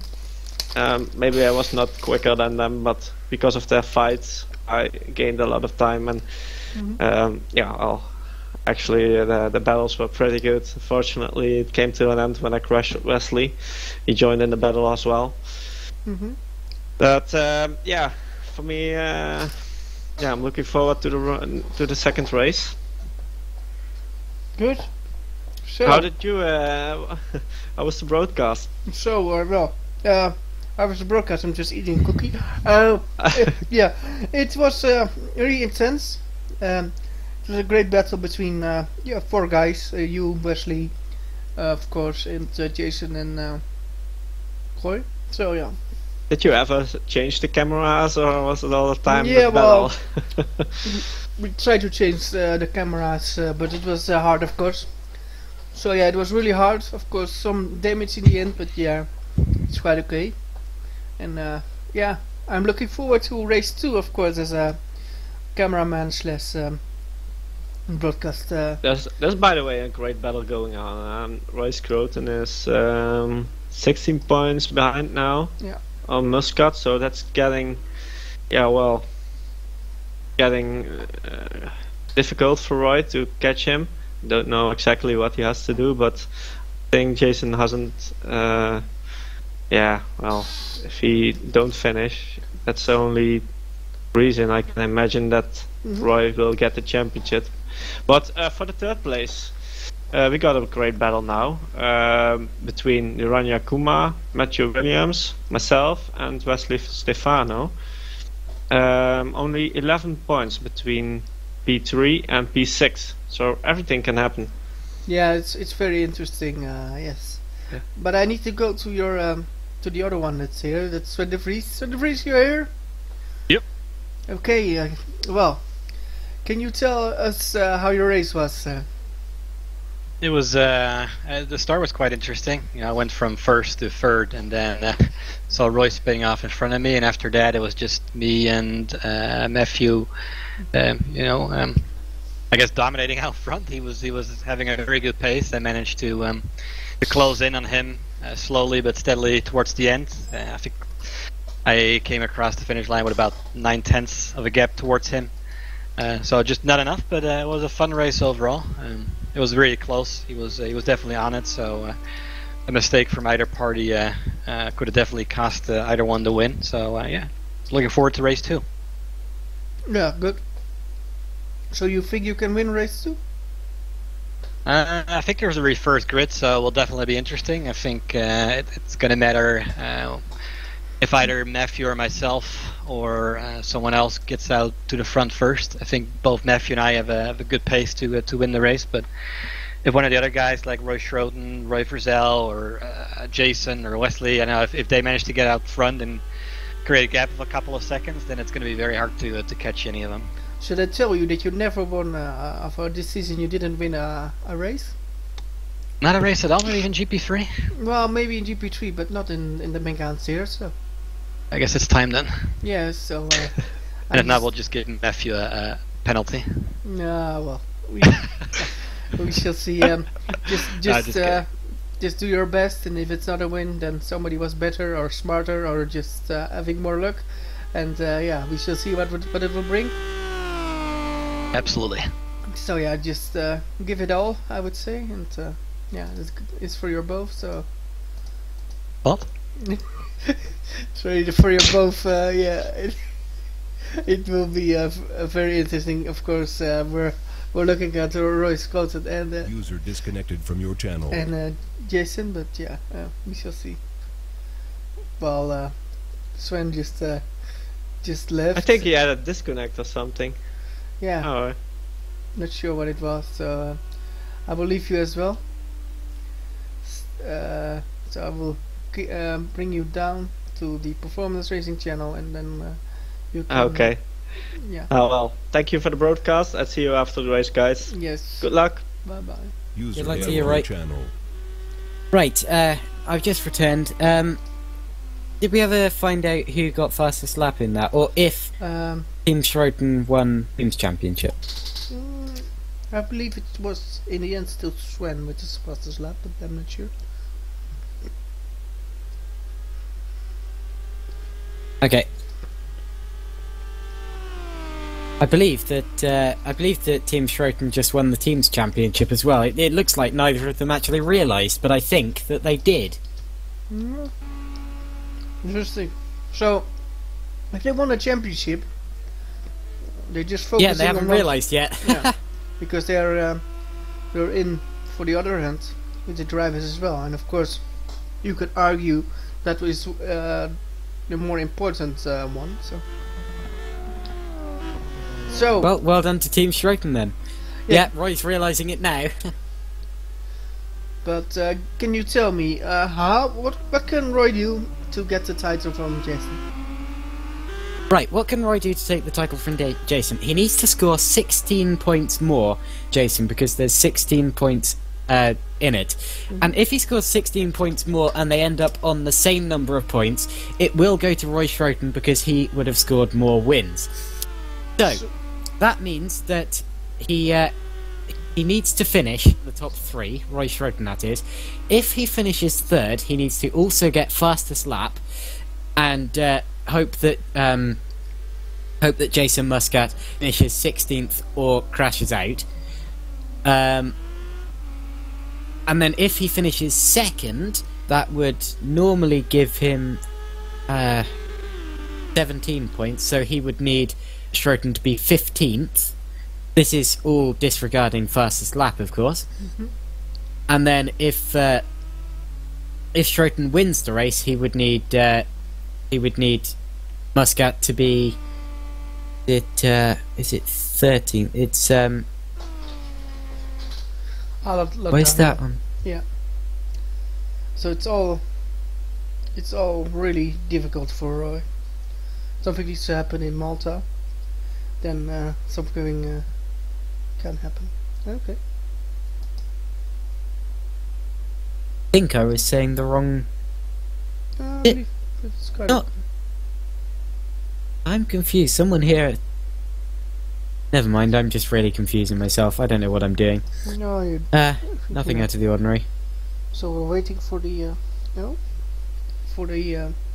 start of the race. We're waiting for Kevin Summit. 12th. That's it. So if Roy Schroten gets the win, he needs Muscat 12th. So really, it's all down to Muscat making mistakes. So if Muscat has a clean race here, he's champion. So he needs to get a clean race, and if he does, then he will indeed win the championship here. So we're waiting for the cars to line up for the grid. So we need a few moments more. Evidently, 3 cars just set laps in that warm-up session, and the fastest of the 3 was Kevin Samut. But again, this is not an accurate representation of times at all. Now, what was the reverse grid number? So there was a reverse grid draw. What was it? So first is. Oh, I'm okay. I'm not. I can't get it to the right place. First was Kevin Samut. So Samut is on pole. Yes. And that means, does that mean it was Top 11th? 10, top 10 reversed. 10th. So the top 10 has been reversed, meaning that Kevin Samut will be starting on pole from Mark Fuller, Fabian Rieder, Roy Verzeel, Niranjan Kumar, Wesley Stefano, Jason Muscat, Roy Schroten, Sven de Vries, Matthew Williams, Eric Stanford, Wopke Hoekstra, Dan Hut, Rink Hoekstra, Roland Hut, or Hoot, Yeah. and then Daniel Escudero. So, if they were to finish like this, then Jason Muscat would be champion. But Muscat is only starting one place ahead of Roy Schroten, and Schroten will be absolutely fired up here. Yeah, we're waiting 25 seconds before the green light for the start of the warm-up lap. So, the red and white car, Renault Megane V6 of Kevin Samut, is on pole position. We will take the whole grid with you in a few moments.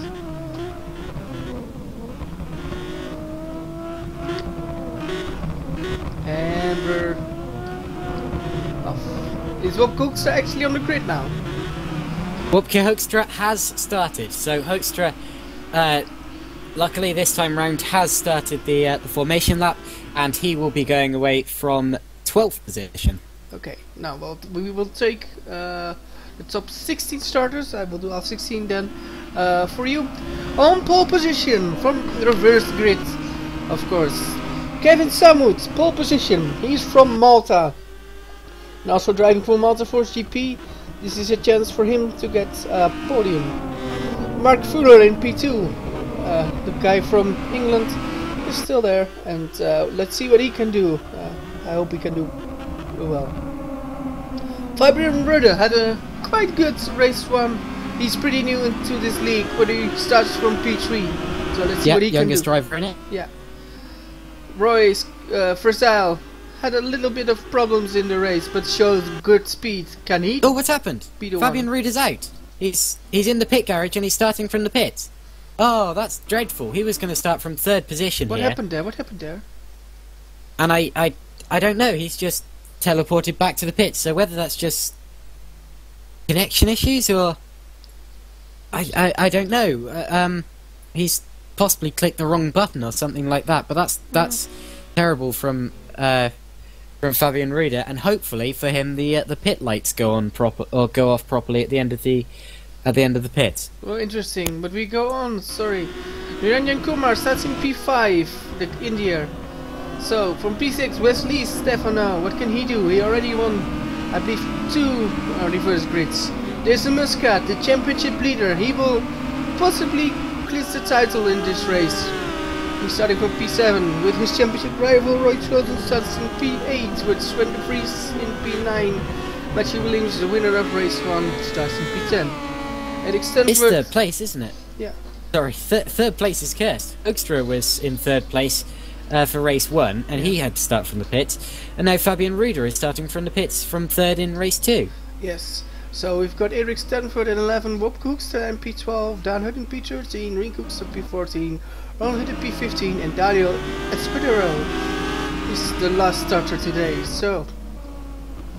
And again, the first place car isn't quite in its grid slot. In fact, none of these first cars are in their grid slots properly. But it is very hard to line yourself up properly on a grid such as this. You need to ideally be doing it from the very front of the bonnet cam. But anyway, here come the lights. Go! We're underway, and it's Kevin Samut who leads us away with a good start. Mark Fuller is going to follow him down towards turn 2, and let's see who will be ahead by the time we finish this first chicane. So Samut has it for now, but look at Verzeel looking at Fuller for 2nd. So the podium positions could well change here down towards turn 5 rather, which will be Villeneuve. There's slight contact behind with one of the Schroten cars. I believe that was Roy Schroten himself with Wesley Stefano there. And those two made slight contact, but I believe that everyone's through cleanly, and Fuller is under attack from Verzeel. Now look at Kumar up the inside as well for 3rd position. Oh, big kick of oversteer, but he's held it. And that could have been very bad indeed. Oh, Rink Hoekstra's off, so it wasn't quite a clean start. Rink Hoekstra is off, and Fabian Ruder, unfortunately, is not being allowed to go. Oh, now he is. Now he is. So the light has changed. As Fuller and Vigil are side by side again for second, but Fuller just has the line through Aqua Minerale there and has kept second for now. Interesting. So, Kevin Summers still leads. Oh, and so many battles. Oh, Vigil runs right up the curb there by Mark Fuller. But he's going to have a good run here out of the chicane and down towards Ravazza. Will he be able to stick his nose up the inside? Oh, he sticks it right where it's not wanted and gets forced onto the grass there. I would have gone to the other side there, but he knew that if he had gone to the other side, he would have only got an overlap. There goes Naranjo Kuma, who spins in the mid-pack and actually takes out Muscat. Muscat and De Vries go round. So, drama in the mid-pack here, as we've got 4 cars side by side banging wheels. This is all going to come together again. How did it not? As Roy Vizil goes, Naranjan Kumar goes off rather. Whoa, this is absolute drama, and Muscat got caught up in that. He's down in 8th position now. But remember, he needs to be 12th or lower for Vizil to stand a chance of winning the championship today. Muscat fighting with De Vries, but he slots in 8th there. Roy Schroeden, incidentally, is up into 4th position. Well, we still have Kevin Samut leading, and that's very interesting. We do still have Kevin Samut leading. Interestingly, after the first lap into the pits have come both Dan Hoot and Rink Hoekstra, so obviously some damage after lap 1, and those two pitted, and Fabian Ruder, of course, is bringing up the field after, for some reason, starting from the pits.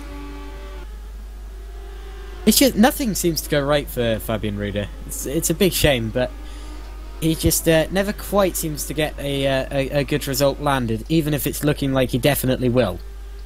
True. Ooh, now getting close. Oh, they are bunching up in the final few podium spots here. First, second, third, and fourth, all nose to tail as we head down towards Srivatsa this time around. And while we nearly lost Josh because he had a cold, we're now on the second lap.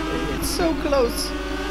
So it's still Kevin. Look at Schroeten. He's pulling out behind the other Roy Vigil.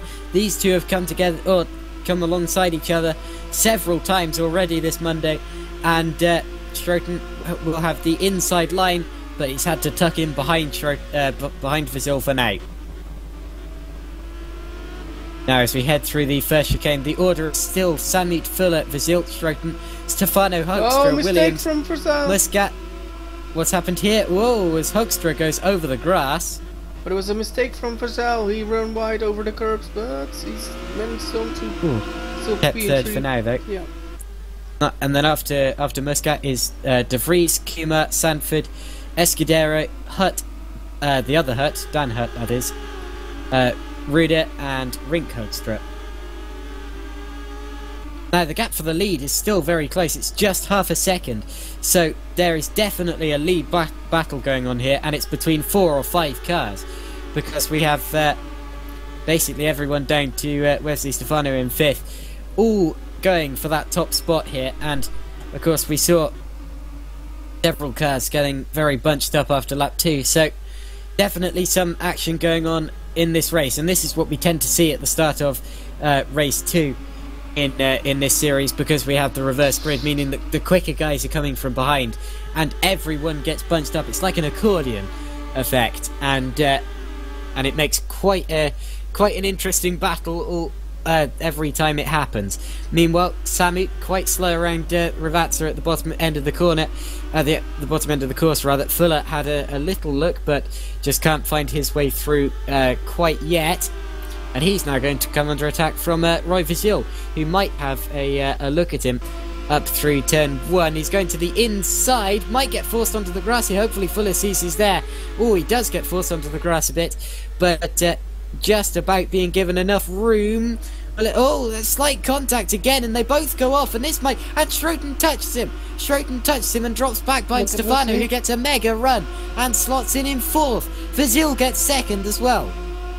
Ah, contact for third, and off go both Fuller. Actually, he saved it, but Stefano goes right the way off and rejoins in third. Oh, and now Fuller's gone off as well.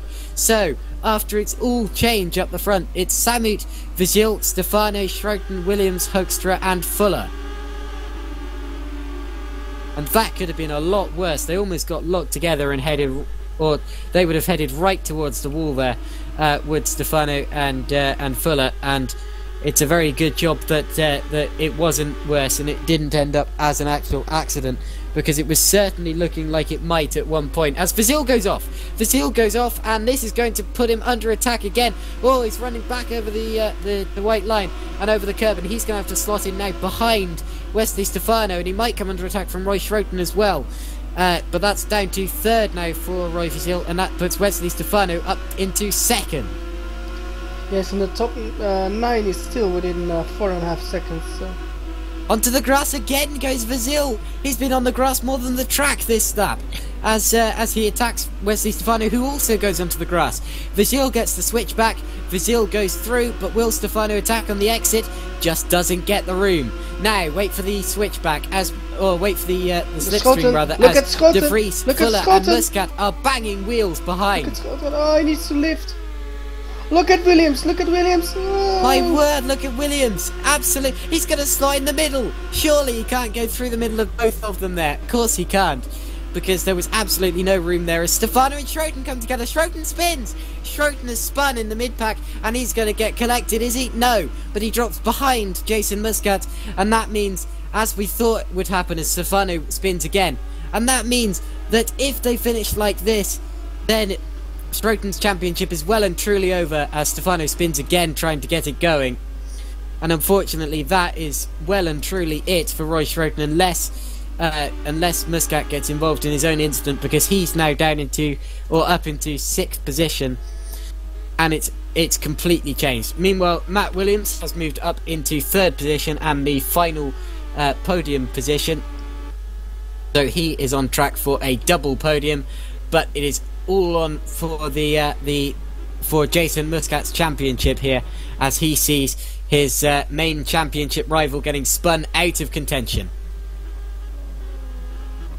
Yes, so but we still have Kevin Samut leading. And, we do indeed. Yeah. Samut doing a good job out in front. Yeah, of course. Now watch Muscat, who had a look down into the Variante Alta on Sven de Vries for 5th. He's going to have another look at Ravazza here, surely. Yes, he does. He goes to the inside, but really that's just in speculation rather than in an actual attempt. Maybe trying to force de Vries into a slight error as Hoekstra tags the grass slightly out of the final corner there. While we're on board with Jason, Ravazza. Jason is going to overtake the totally spiced car of Sven de Vries. Going to the outside, isn't he, through turn 1 and down to turn 2, which is Traguardi. Many people say that turn 1 shouldn't be classed as an actual corner, but they're still side by side. Oh, as Muscat gets muscled out and over the grass, and de Vries keeps the inside for now. But they're still side by side, I tell you. They were side by side for pretty much 2 chicanes there, and de Vries holds him off very, very nicely. So that puts the lead gap to 0.8 of a second. So still less than a second in it between Samut and Vigil, but more than there was. Although I believe Vigil's actually catching in this sector, because with all of the battling, Vigil was forced to drop back a bit.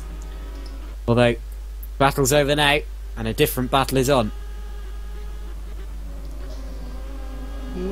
So as we head through the Variante Alta, slight twitch of oversteer there from Roy Vigil. He's been a bit twitchy all throughout this race, but that just proves that he's been pushing it really. Very twitchily set up as in the first place these cars are, I found, but of course stock setup, so you can't really change that. That's why these cars really sort into some people's driving styles and not into others. Oh, but he's getting close. Gonzalo's getting close. Dill is definitely getting close for the lead of the race here, and he might well get the slipstream on Kevin Samit. Puts his car on the inside line now, down towards Traguardo, and will he be able to outbrake Kevin Samit? He does, and he goes through, gets it slowed in time for the corner, and Rivazil is on track for a win here. Oh, a nearly a mistake. Over the grass goes Kevin Samit, and he might lose out to a race 1 winner, Matt Williams here. But Williams doesn't quite find a way to go through quite yet. Vazil taking a different line to everyone else through the Villeneuve chicane, which confused Samit slightly. Oh! But look at Williams diving to the inside, and that's a good move there for second place. And Samit has lost 2 positions in 1 sector. So our Samit from first to third. Yeah. Their tire is going to be a little bit less, we shall see. But of course, Kevin Samit only 1 podium this season. He wants to add another podium, so if he can beat third, I think he will be still be happy. Well, let's see if he can. Rivazil going for his 3rd win of the season, which would put him on par in terms of the win tally with Roy Schroten. Oh, and someone is going off. Whoa! Samut bounces over the curb there, just missed his braking, and over the curb he went, but doesn't lose a place. Hoekstra was too far behind.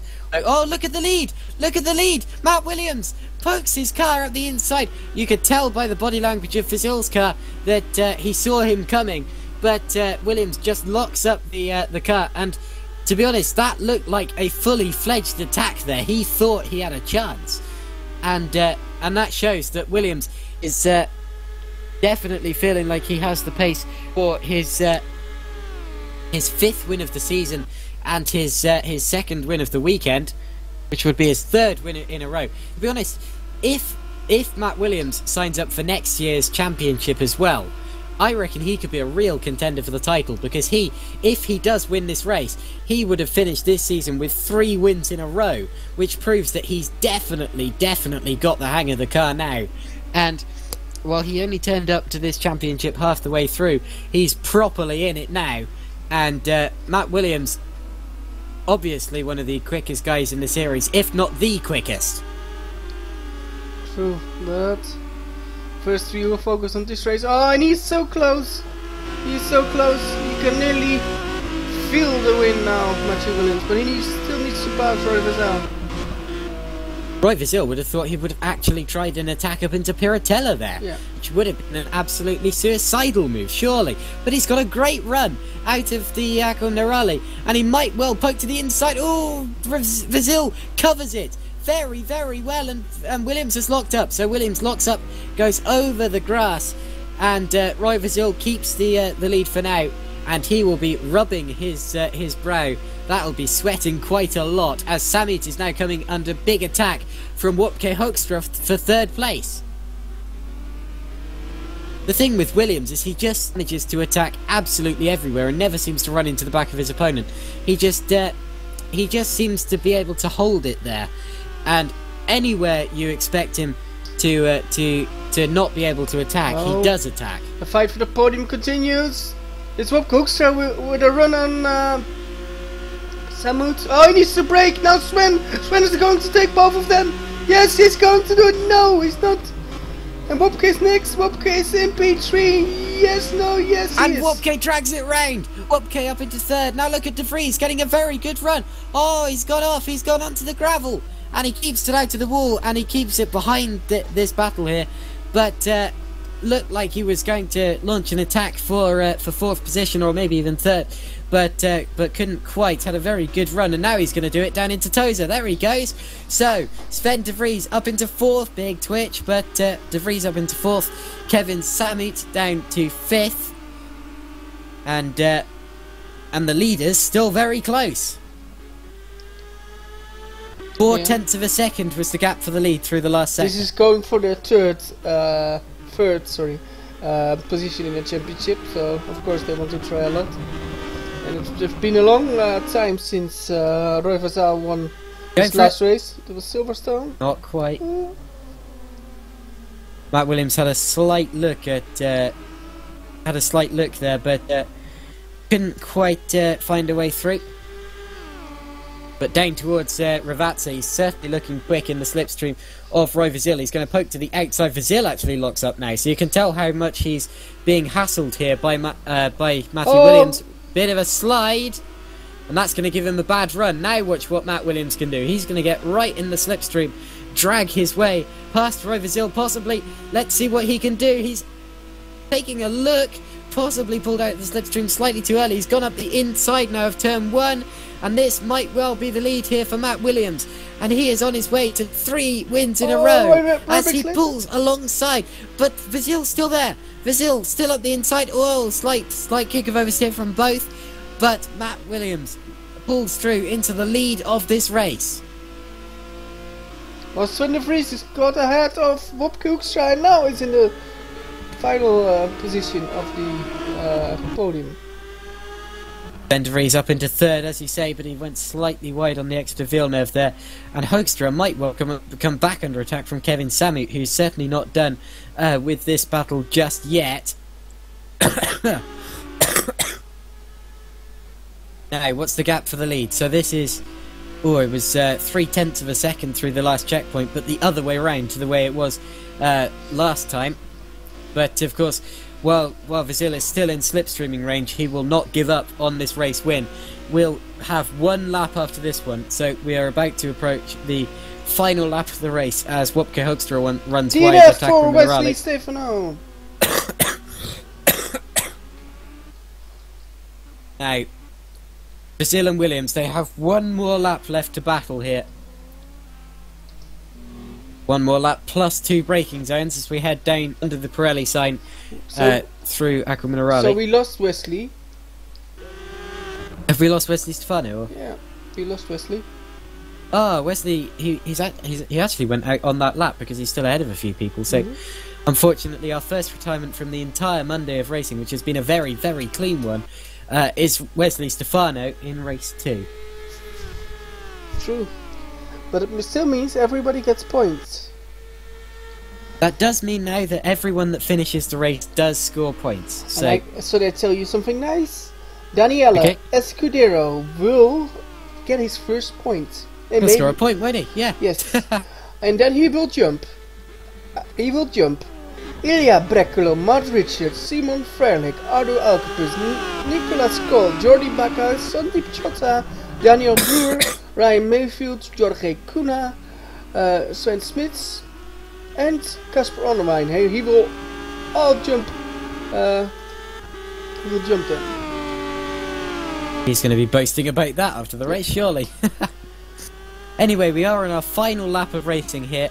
Matt Williams leads it from Roy Vazil, Sven de Vries, Wopke Hoekstra, Kevin Samut, Jason Muscat, Naranjan Kuma, Roy Schroten, Mark Fuller, Eric Stanford, Roland Hutt, Fabian Rieder, Dan Hutt, Daniel Escudero, Rink Hoekstra, and Wesley Stefano, who is out. Yeah. Now, as we enter the final sector of the lap, it looks as if Roy Vazil is dropping back quite a lot from Matt Williams here. In fact, Williams has pulled it out to over a second away now. Over a second and a half in that last sector. Vazil knows that the race is over now. And Matthew Williams, who has been an absolute star of the last 2 rounds, is going to come out of the final corner. And he's going to claim 3 wins in a row here in the WCS Megané League. And to be honest, he's definitely going to be one to look out for next year if he enters. Matt Williams wins the race. For the final position, Wopke Hoekstra gets P3. Wopke Hoekstra, Sven de Vries, Kevin Samut, Jason Muscat is our champion. He crosses the line 6th. Muscat is the champion. Naranjan Kumar 7th. Roy Schroten 8th after losing the championship. Mark Fuller is going to come through in 9th position, followed by Eric Stanford in 10th. But my goodness, we have a champion. Jason Muscat, the master of consistency, has won this year's championship. Wopke Hoekstra in the fik! Wopke Hoekstra is on fire! Oh my god! Oh gosh. Oh, it's all kicking off after the line, but yeah. Anyway, still a few people left to finish. We've got Roland Hutt coming through in 11th place, followed by Fabian Rieder in 12th. And everybody's happy. Everyone happy. It's been a good season of racing, I tell you that. Yeah. Lots of donuts going on after the line. Anyway, Dan Hutt is going to come home in 13th now. Daniel Escudero is indeed going to claim 2 points in this race. And then he will also jump. What is his name? Gerard Essert. Gaetan Essert. So he will jump into P43 in championship. Well done, Daniel. He actually, yeah, he beat Rink Hoekstra. Of course, Hoekstra damn had an Daniel, incident yeah. on lap 1. But still, Hoekstra crosses the line now in 11th place. And that, unfortunately, is the end of the championship. It was a clean weekend, or Monday of racing, with only one retirement from the 2 races. But amazing. Oh, look, and Jason is still making donuts. Well, he would be. He's the champion. He's the new champion of 2017, and a great performance it was. Yes, it was a great battle. And we now see the photo of the 2 championship guys, and yeah, only one could get it, and it's the guy in the right. It's Jason Muscat. But we shouldn't forget Roy Scotton, who battled so hard the whole season, and he did an amazing job, and he was so close.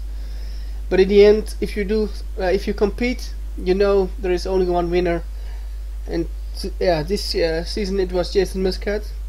Maybe not the fastest driver with outright speed, but one that was always there and always got the points in the end. He drove with his mind as well, and I think that's what got Jason the championship. So yeah. Only one race win from Jason Muscat, I should point out, which was race 1 at Magny-Cours. But that's not what's important, because while he finished, every single race counted with the drop scores in place. Roy Schroten missed out on, I can spot 5 occasions there. So it's all about it was all about consistency there. Well, Schroten claimed 3 race victories, and Matthew Williams indeed claimed 5, but missed out on pretty much half the season. Jason Muscat was able to hold on to the championship, and a very good championship that is. Although I must say, driver of the day, driver of possibly the championship, has to be Matthew Williams. Yeah, true. But let's go for the interviews now. We will first get the non-championship protagonist in. So let me get in for you again. Sven de User was Vries. moved to your channel. Wopke User was Hoekstra moved to your channel. and Roy User was Versel. moved to your channel. User was moved Wait, to your yeah, channel. and- User was yeah. moved to your Okay, channel. so it's good. Everybody. Yeah, let's keep the championship guys into the last. So we'll first start at Wopke Hoekstra. Hello, Wopke. Hello. So, well, tell us about your races. First, tell us about what happened with the pit lane start in race 1, and then tell us something about what happened in race 2 and how you got that magical podium. Yeah, for race 1, after the restart, I was a bit confused, and I started doing some other stuff because I was waiting. But then I didn't realize that that the race was restarting already. So I was still talking to my dad and everything, but he I don't know. And then just as it hit 0, then I realized, oh wait, I need to start the race, but it was too late, so I had to start from the pit lane. And Sven actually asked me whether he should restart or not, but I said like, oh yeah, you can start, because I thought when everyone's passed I can start, but apparently you have to wait till they all pass sector 1, which is almost a minute here, so I had to come from way back and still managed to pass a few people, so that was fun. Good. And race 2? Yeah, so the start was a bit messy, but I managed to recover a few positions quickly. I got around all the incidents safely, so suddenly I was fighting for the podium, and then I got into P3, and Sven overtook me, and he wasn't sure if it was legal, so he decided to give it back at the end of the race after we tried to catch Roy Versel at the end, but Roy was just quick enough to stay ahead of us in second place. So he gave it back to me, which is really nice from him, and I'm happy to get the podium. Okay, so that's good because you made your Megané debut this evening and you got a podium already. So that's something good. I think you will be happy. Yeah, definitely. I will definitely be happy. I think that I didn't quite expect to get a podium because, well, of course in qualifying I was pretty good, but overall I think I had half an hour in the cars before the race, or before the qualifying. So yeah, I think it's pretty good to get a podium. Yeah, good. Well, thank you, okay. And let's now go on to let's see. We'll go for Sven de Vries now. Sven de Vries, hello, America. User Hello. left your channel. Hello. So we talked to you before. Can you tell us how was race 2 for you? It was interesting. There's definitely more battling going on, so that added some excitement to it. Had some awesome battles with Jason and Wopke, and Jason and I were were side by side, and there was a crash in turn 1, which then cost us to still be side by side. Coming out of that behind the smoke, so that was definitely interesting. I always paired with Jason, so that was definitely good fun. And other than that, yeah, I wasn't sure if the move on Wopke was 100% fair, so I decided to give it back at the end and give him the podium just to be on the safe side. But all in all, it was a fun race weekend. Okay, so yeah, you're a pretty happy guy. So this was what you expect. What you It was definitely what I expected. Yes, oh, good, very good. Well, thanks, Sven. Let's now move on to Roy Versel, or Roy Vasili, or how do you want to pronounce it? Roy? V. What do you think? Well, I just say Roy Versel. Okay, thank you. Your second race, you were very, very racy, and you had a great battle with Matthew Williams, of course. Can you tell us how that was? Because first you had a problem with, Kevin was driving in your way, and when you passed him... No, not actually Kevin. It was Mark Fuller. I couldn't pass that guy. He was doing a very good job, and I just couldn't pass him. Not enough speed, I think, and he was braking very late in every corner. So it was very difficult to catch him. And I did a slight dummy on the straight to overtake Kevin, and that went. It went very good. Okay, good. But later in the race, I got Matthew behind me, and he did the same dummy on me. So that was very funny. But he was way quicker, so he deserved that win. And but unfortunately, it cost me P4 in the championship. So I'm 5th now. But it was a nice season, and looking for more next season. Okay, very good. Thanks, Roy. And now we only have. And by the way, congratulations to Jason Muscat for winning the championship. Yeah. He was the most consistent driver all season, and he really deserves this. Yeah, good. Yes, but first we've got 2 people left, and of course those are the 2 championship guys who went for the championship. Roy Schouten and Jason Muscat. Let's first talk with the runner-up this season, Roy Schouten. Hey, Roy. Hello, Menno.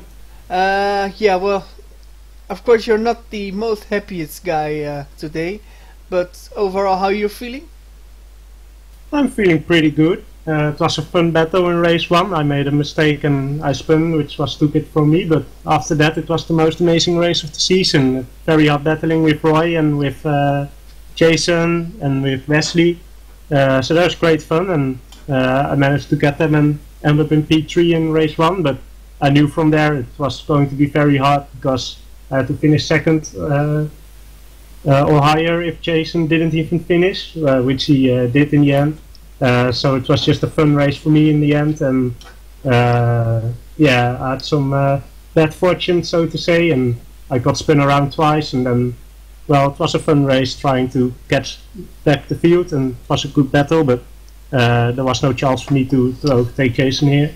He had an amazing season, especially the last 2 rounds were very good from him, taking the podiums and even the victory there in France, and well, I'm happy. The team got the championship, which was the main goal when I returned after the few races that I missed. Niranjan did an amazing job here all season, turning up every race and driving the car at midnight. So that's good fun from him. I don't know if he ended the third in the championship there. I hope he did, because he would really deserve it. Okay. Well, you never know, because it was kind of rough race, so maybe something's gonna happen still. But it was good fun, and I just want to thank Sven and Roy now that they are here as well for the amazing season that WCS had here. Just the first season, but many more to come, I'm sure. And also thank you to you, Menno, and Joshua for the broadcast. So, well, yeah, I personally enjoyed your amazing battle with Jason Muscat and of course a few others in race 1. It showed that even championship rivals can go head to head in a battle, and yeah, you swapped positions quite a lot of times, and that was really good to see. So, Thank you. there was only one left. Oh shit. There's only one guy left, the last man standing. It's Jason Muscat. Hello, Jason. Hello, champion. Tell us your story. Tell us the story of today, of the whole season. How are you feeling to take the crown to Malta? I'm feeling obviously very happy. Yeah, race 1 was really fun, battling with Roy and Wesley. Yeah, everyone was fair, I think. Even in race 2 was great battling with Sven. After all, for me it was just about finishing these 2 races. Yeah, I'm very happy that I won the championship finally. At least I won a race as well in France, so because I was afraid that I would win the championship without winning a race. It would have been a bit bad. But yeah, I think consistency is what helped me win this championship. And also I would like to dedicate this championship to a friend of mine who unfortunately passed away last Friday while we were cycling in Sicily, Aldo Bonnet. So yeah, I'm very happy though. Thank you. So this is very good to hear. Yeah, of course, sim racing is just part of your life. Well, we want to all then dedicate this one to your friend, and yeah, it shows that there's time for racing, and sometimes it's for time for other things, and you've got nice days and less nice days, but yeah, in the end, looking on this season, it of course was an amazing season, and I think we've got a great champion, and I hope everybody that's still here is in the broadcast can clap for Jason, because that was really good, because he deserved it. Yes, thank you. so. I must say, Jason, that was a looking at the results here. That's quite an impressive season. Points in every single race except for the drop score race. I mean, that's just consistency. You had a Keke Rosberg season. That's what you had. A season with just one win, but every other result was brilliant. So, and that's all you need to do sometimes. And also Roy Schroten as well. I mean, you missed a couple of rounds, so you were never going to have the upper hand in terms of the championship, but in terms of the actual results you did have, I mean, 3 wins, that's nothing to be sniffed at. And with Matt Williams as well, with 5 towards the end of the season, there are just so many stars who have come out of the WCS League Megané Trophy this year. And to be honest, to everyone who did win a race or even score a point or even finish a race in the WCS Megané Trophy this season. I mean, you made the racing better, so fantastic. Yeah, and I think with this we are going to end the broadcast, but first we're going to take a look to the if I can place it correctly, the new calendar for next season, and I hope Roy Frizzell is still here with us. I am. Because we now look at the calendar of next season, and I think if somebody wants to add something, it's you. Let me leave you posted this for season 3, and can you tell us something about the Megans for next season? The cars will stay the same. Okay. We will use the same mod. Everyone is getting used to it right now, using it all the season and getting experience with it. We will make some slightly changes to the setup to make it more stable for some circuits. It has a lot of oversteer, but sometimes a lot of understeer as well. So we have to fine tune it, but not some major things. I think the car was very good, and our original ISI physics, and it's better to keep it like it is. Yeah, good.